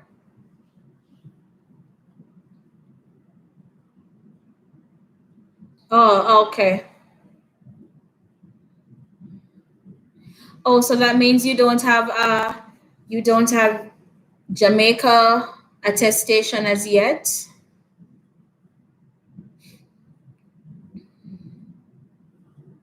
Because I know the UAE is not going to attest it if it doesn't have the attestation from your home country.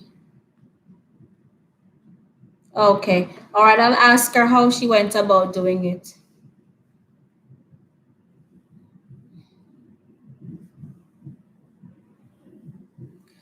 Okay, so you've applied, but you haven't heard from any of the agencies yet? Okay. I hope you will soon.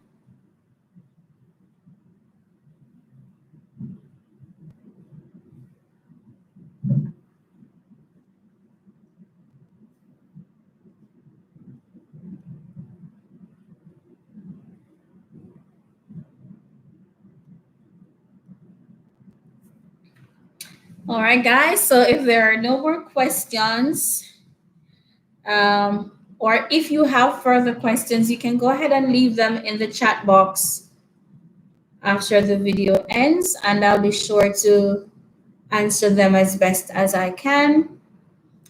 And if there are no more questions, now I'm going to end the live. And once again, I thank you so much for joining me again. And I hope, oh, Tarina, you're back. We missed you, Tarina. Uh, who was asking? Somebody was asking Tarina a question, you know. What was the question again? As somebody said, oh, somebody, I think it was Marlene Tarina was asking you if the process was long for you when you applied, if it took long for you to get back word from the recruiter.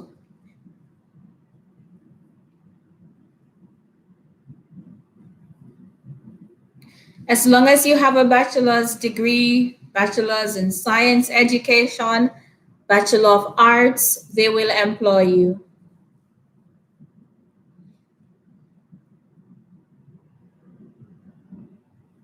Oh, oh, my condolences again.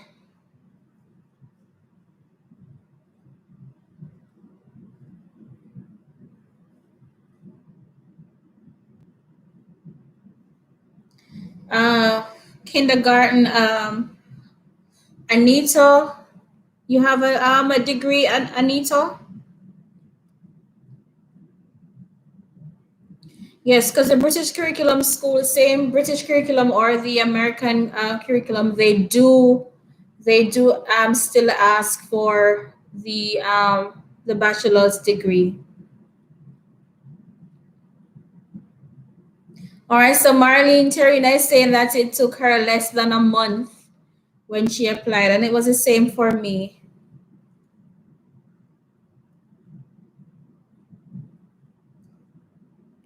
Thank you. Oh, Happy Faces Academy. I joined late, but I'm playing. Okay. How do I maintain my Jamaican cell number? I no longer have my Jamaican cell number. Trust me, every time I go home, I have to buy a new have a new SIM card. But I promise that the next time I go home, I am going to leave my SIM card with someone so that they can constantly top it up. Because I don't know if I can top it up from here. I assume I can top it up from here. Um, yeah, but every time I go home, I have to buy a new SIM card. And transferring money home is super easy, hassle free. Western Union is here, and also you can transfer money from your bank account here to your bank account in your home country. And the transfer, some of them, if you do it in the morning, by in the evening, the money reaches your account back home or it reaches the next day. So you can do bank to bank from your account here to your account in Jamaica, or you can use Western Union.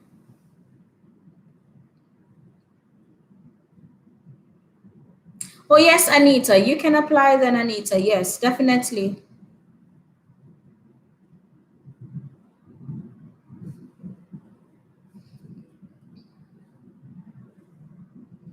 And guys, again, for those of you who joined late, Digital Moments with Tarina, Digital Moments with Tarina, you can go over and subscribe to her channel. She's a teacher here. Also, she has a YouTube channel and some information that I might not have, she'll be able to pass it on to you. She has experience in telling you how, if you have family, how to get your family here, what you need to do, what you need to have. Um, yeah, so go ahead and subscribe to her channel also.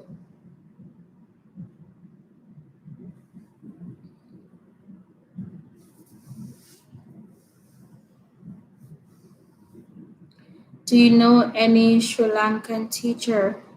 Uh, yeah, I think I met somebody since this week who said they are from Sri Lanka, but I don't remember if it was a teacher.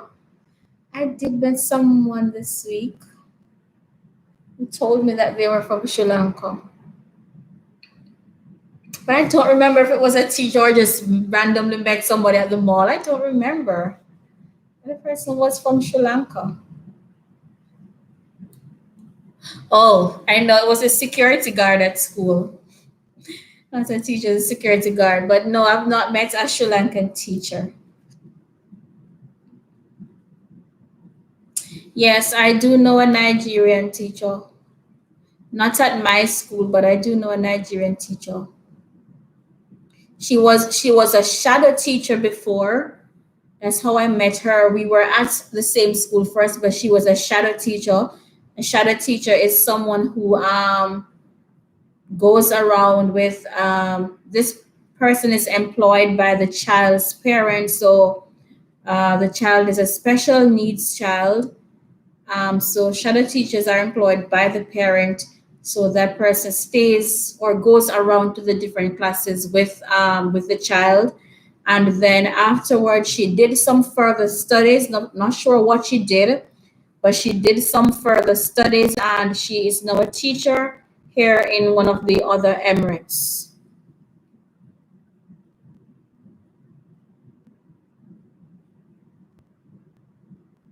Ah, you feel like you already have friends from Jamaica? Yes.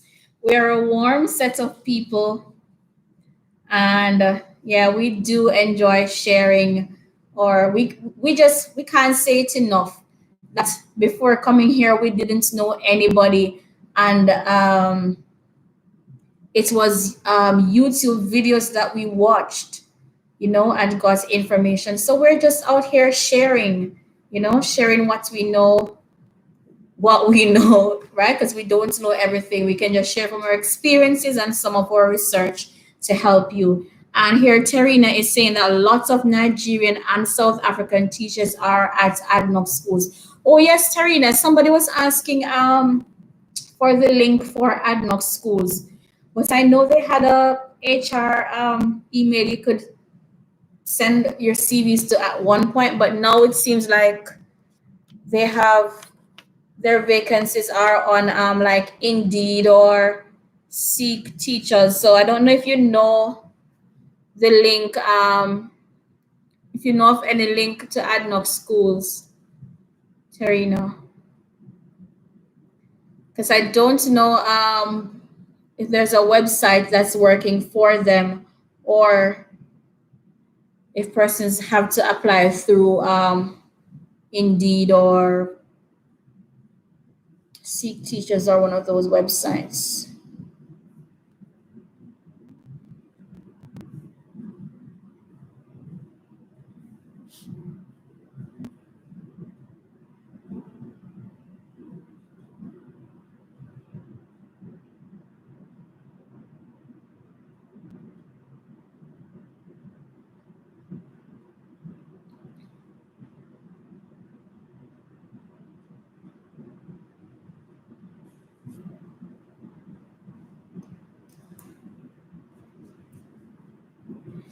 All right, guys. Any more questions? All right, so gift, as you can see, as Terina said, yeah, lots of teachers are there at ADNOC. Have you tried ADNOC schools as yet? If not, see if you can send. And as I said before, don't just send your CVs to 123. Send it out every day, as much.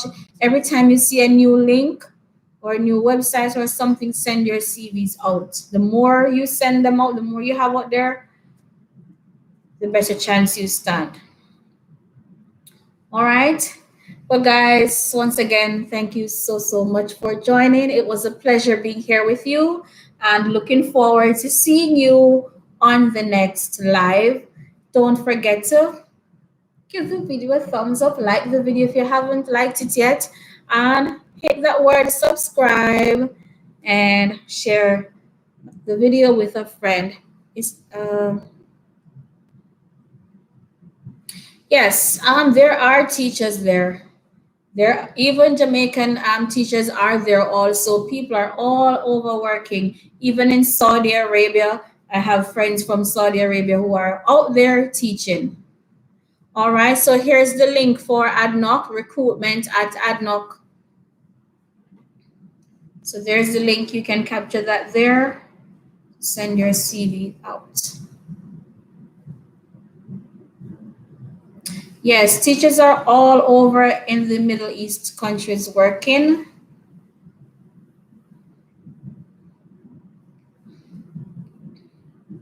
Like I said before, sometimes you might just have to start somewhere else until you get to be where you want to be. All right, so probably you can, if you can get a, because what you want also is just to have some international experience also. So while you are trying to come here in the UAE, if it's not working out, probably you can try one of the other countries and just even get a year or so experience, and then um, possibly gets a job here. All right, guys. So uh, you're welcome, Jillian. So thank you so much again for joining, and I will see you in another video. And please, guys, take care of yourselves. Continue to be safe. And it's a pleasure being with you. Much love to you guys, and God bless you all. Stay safe, and if you have more questions, just leave them in the comment box and I will respond to you. Bye, guys.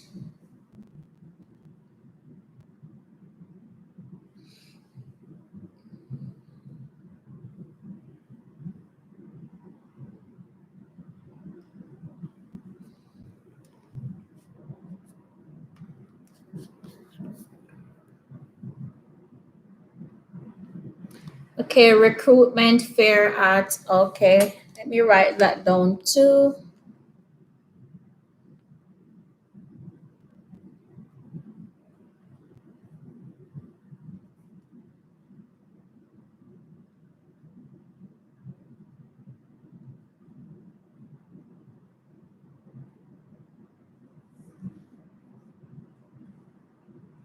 And there's also one for Aldar Academy. So guys, make sure you get those links.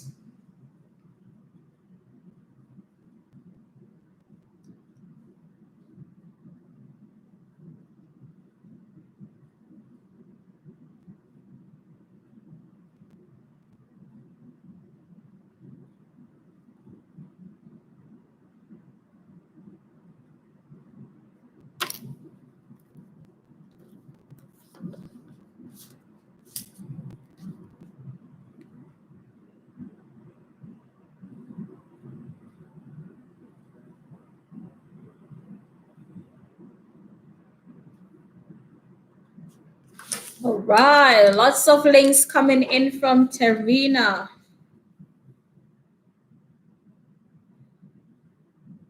All right, Divya, you can just send me a private message and then I'll respond to you there. All right.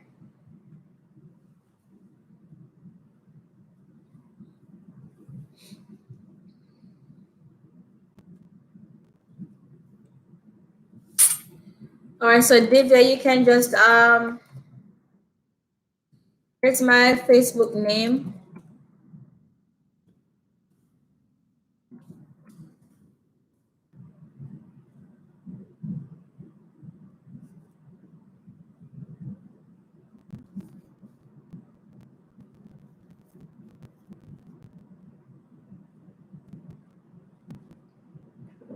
Support.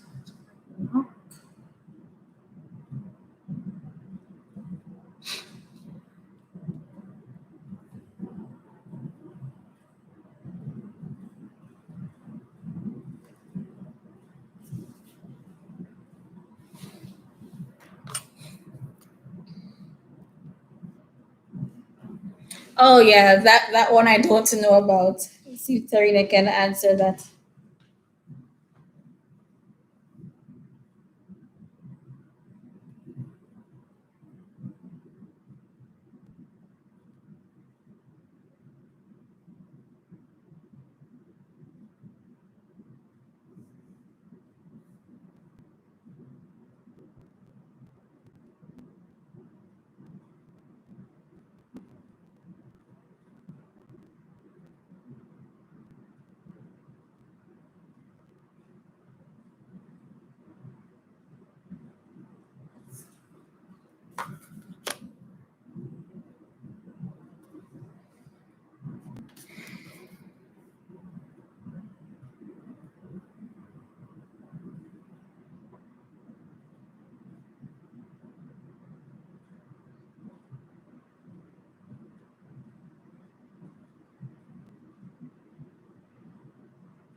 All right, so I see the questions are still coming on, so I'll stay on some more, all right?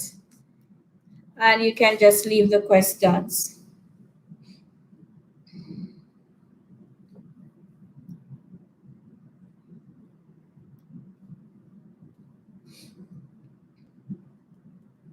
Yeah, so every Thursday night. Yeah, every Thursday night, as long as it's possible, I'll be on a live.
Yeah, and send out CV every day. Every day you see a new job or a new website or a link, send their CVs. And if you applied somewhere a long time ago, send them your CV again because they might just have skipped over it and didn't see it. So send their CV again. All right, yeah, okay, I'll check it.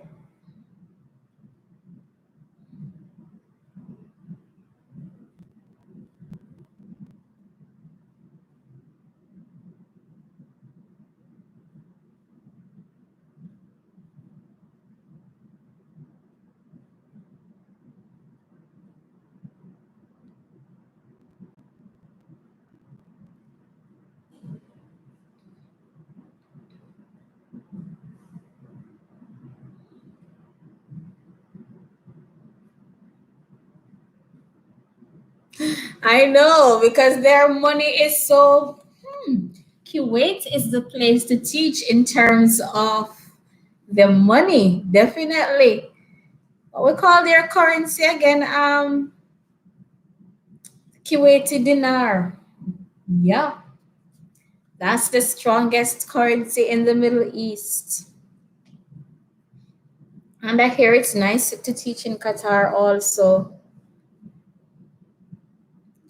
I mean, guys, I tell myself any day it's not working here in Abu Dhabi, I am going to go to one of the other Emirates or I am going to go to one of the other Middle East countries. Yes, I'm not going to let anything stop me if it's not working here in Abu Dhabi. And I taught in Dubai already. I'm going to go to one of the other Emirates. And if it's not working there, I'm going to go to another Middle East country. Wherever I'm going to go.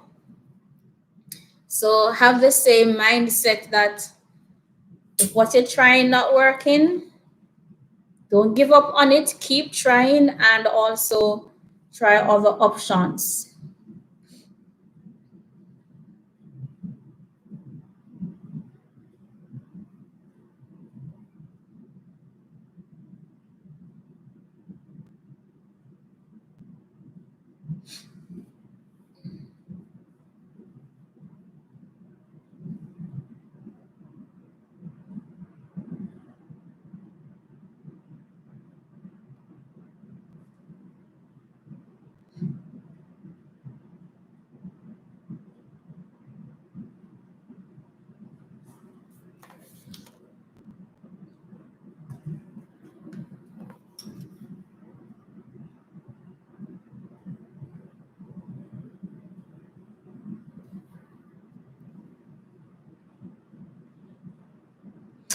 Yeah.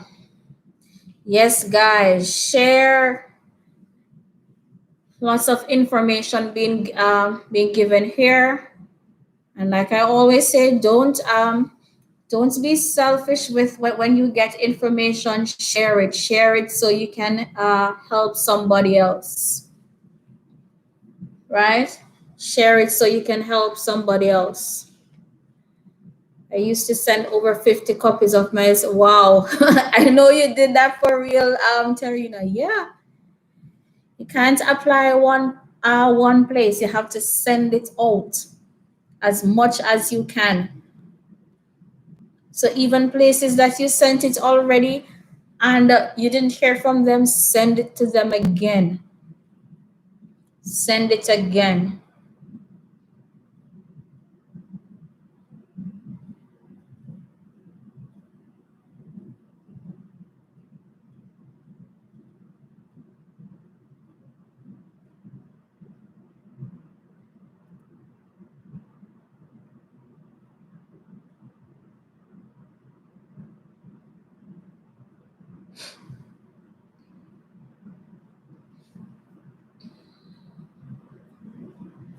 I used to respond to all of Claire's messages, even when the job wasn't something that I was looking for. I would still say to her, "Thank you for sending me that offer, but this is what I am looking for." Or even if I didn't hear from her for a while, I would message her and say, "Claire, I'm still searching for a job. I'm still looking. So if you find anything, please let me know." Yeah, you just have to keep going, guys. Just don't give up. I keep saying nothing happens before the right time, so just keep doing it.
You're writing lesson plans? Oh my gosh. I hope you'll finish soon and get to start relaxing. You're almost finished? Well, at least if you finish them tonight, then tomorrow you have no plans to write.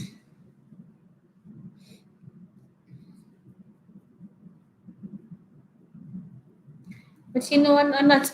Um, Come to think of it, probably mine due. Are my plans due for next week? You know, maybe. Less to plans, less to plan.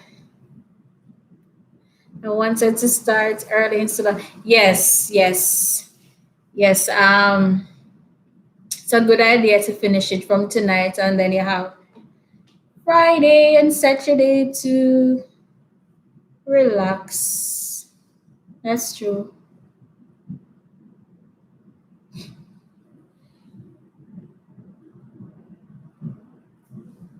Samantha is saying, okay.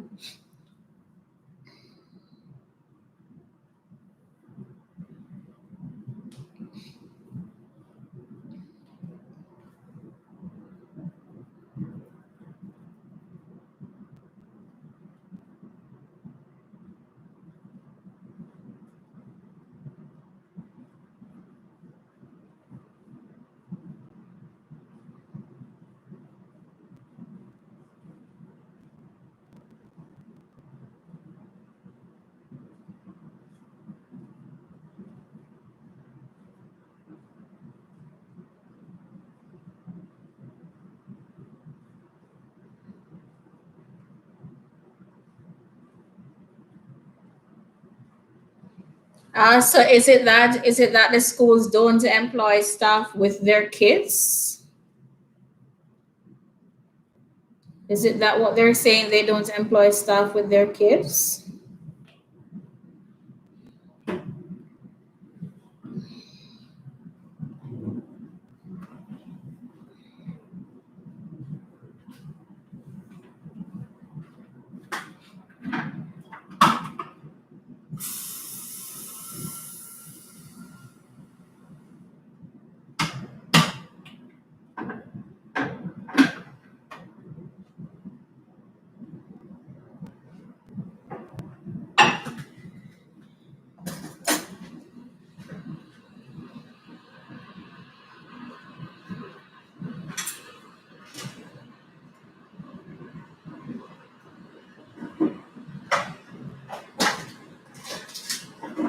Yes, I'm just making myself some tea.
Okay, so that was from Ed Vector said you cannot be a sponsor in either sort. Okay.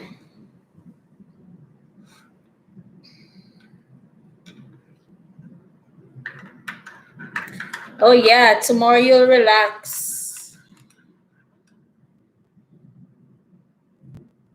You know how I procrastinate. I don't even know. It's my week to plan assessment, and I don't even know if it's due next. If it's next week, it's due. But girl, you know, you know, we procrastinate.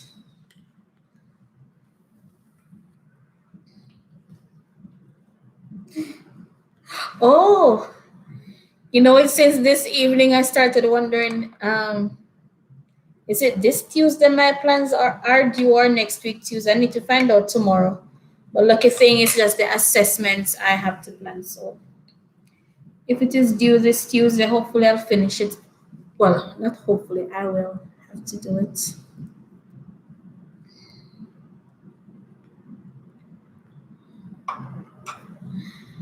Guys, recruitment is still going on all over, and recruitment don't it doesn't stop in July nor August. Recruitment right through the year the schools employ. So yes, Anita, you subscribe to Tarina. Yes, we appreciate that. Yes, guys, recruitment it's ongoing. Like I tell you, when I came here, I applied August, got the job September, came October, and then I had two Jamaican friends who came in that same October. One came in November. So the recruitment is ongoing right through the year. At any given month, you get new teachers in the school. So yes, guys. Samantha, yeah, just try it. You see, anywhere you can get an international experience, because I mean, of course, times are changing and schools have options now to ask for different things. So, in the meantime, if you can get international experience somewhere else in the meantime, then just go ahead and do that and see if that works for now.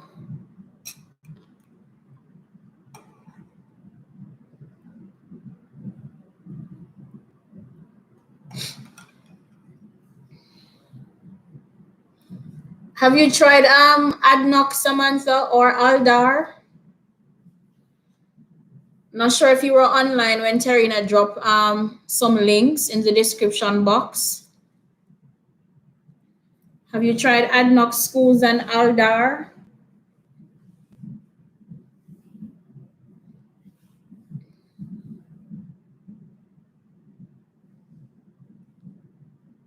Because those two schools, Adnoc and Aldar,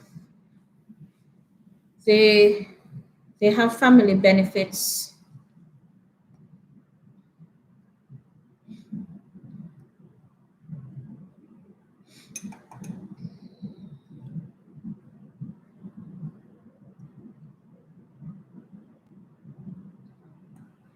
Yeah, Tarina dropped about four links for Adnoc and Aldar. And if you're able to scroll up and find them, they're not far in the chat.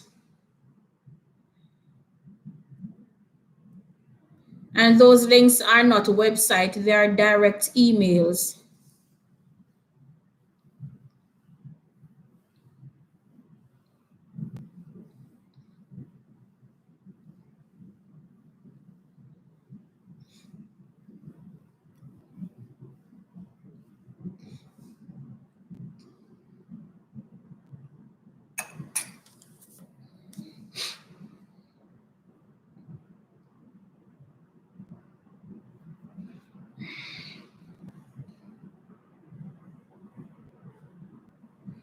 Anita, I got some mails for those schools, but not. Yes, apply. Send them out, man, as many as possible. Send out the emails.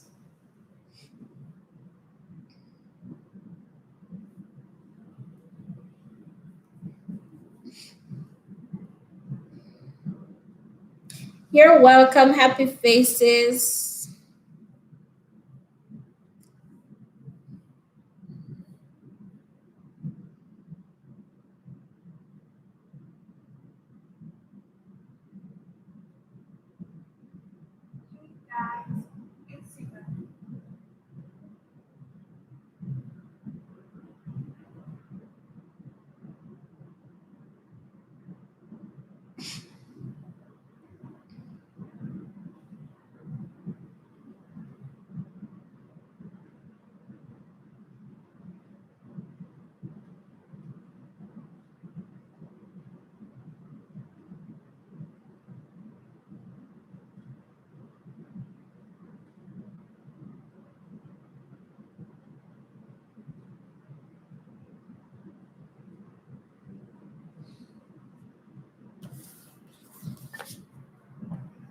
I'm not sure why you're not seeing the links, but Tarina dropped about four different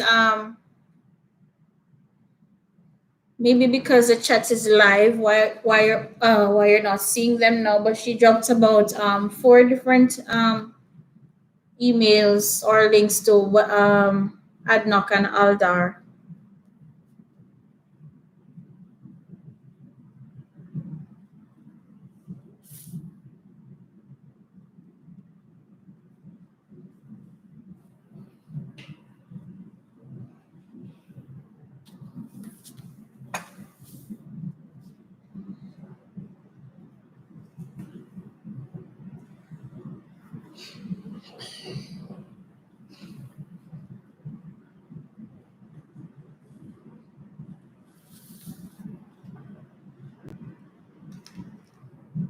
Yes, Anita. I hope you get when you get here, I'll get to meet you.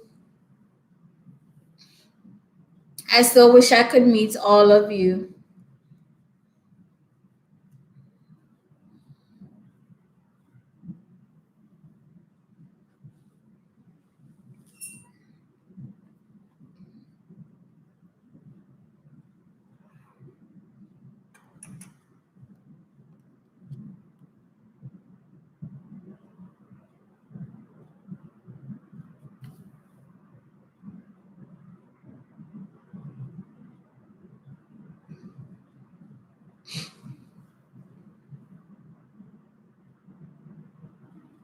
Oh, okay. Quiz's website. Okay.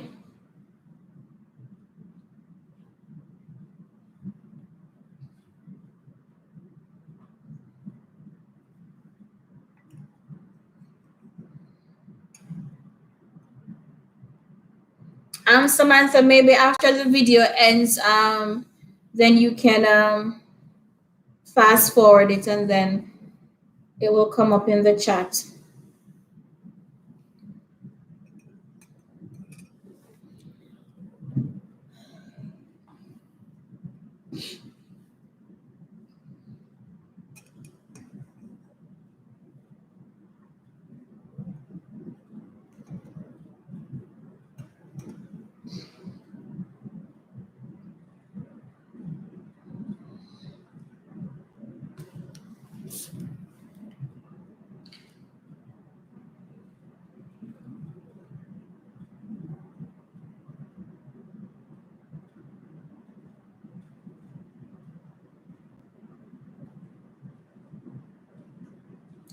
Let me see if I can. Oh, okay, I find one of them.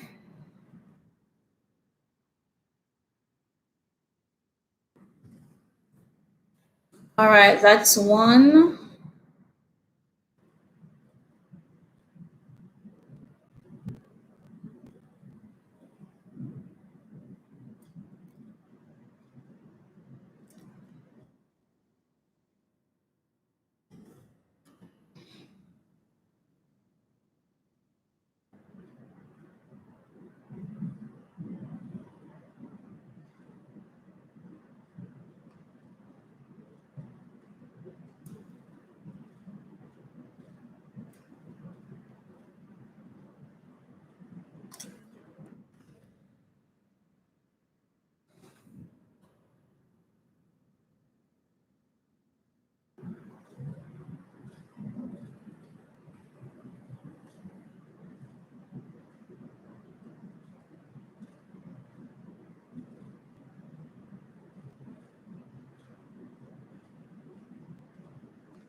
All right, again, guys. Bye.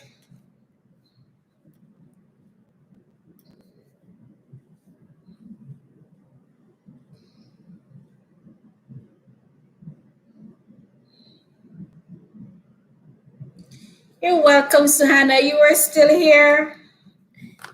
Thank you.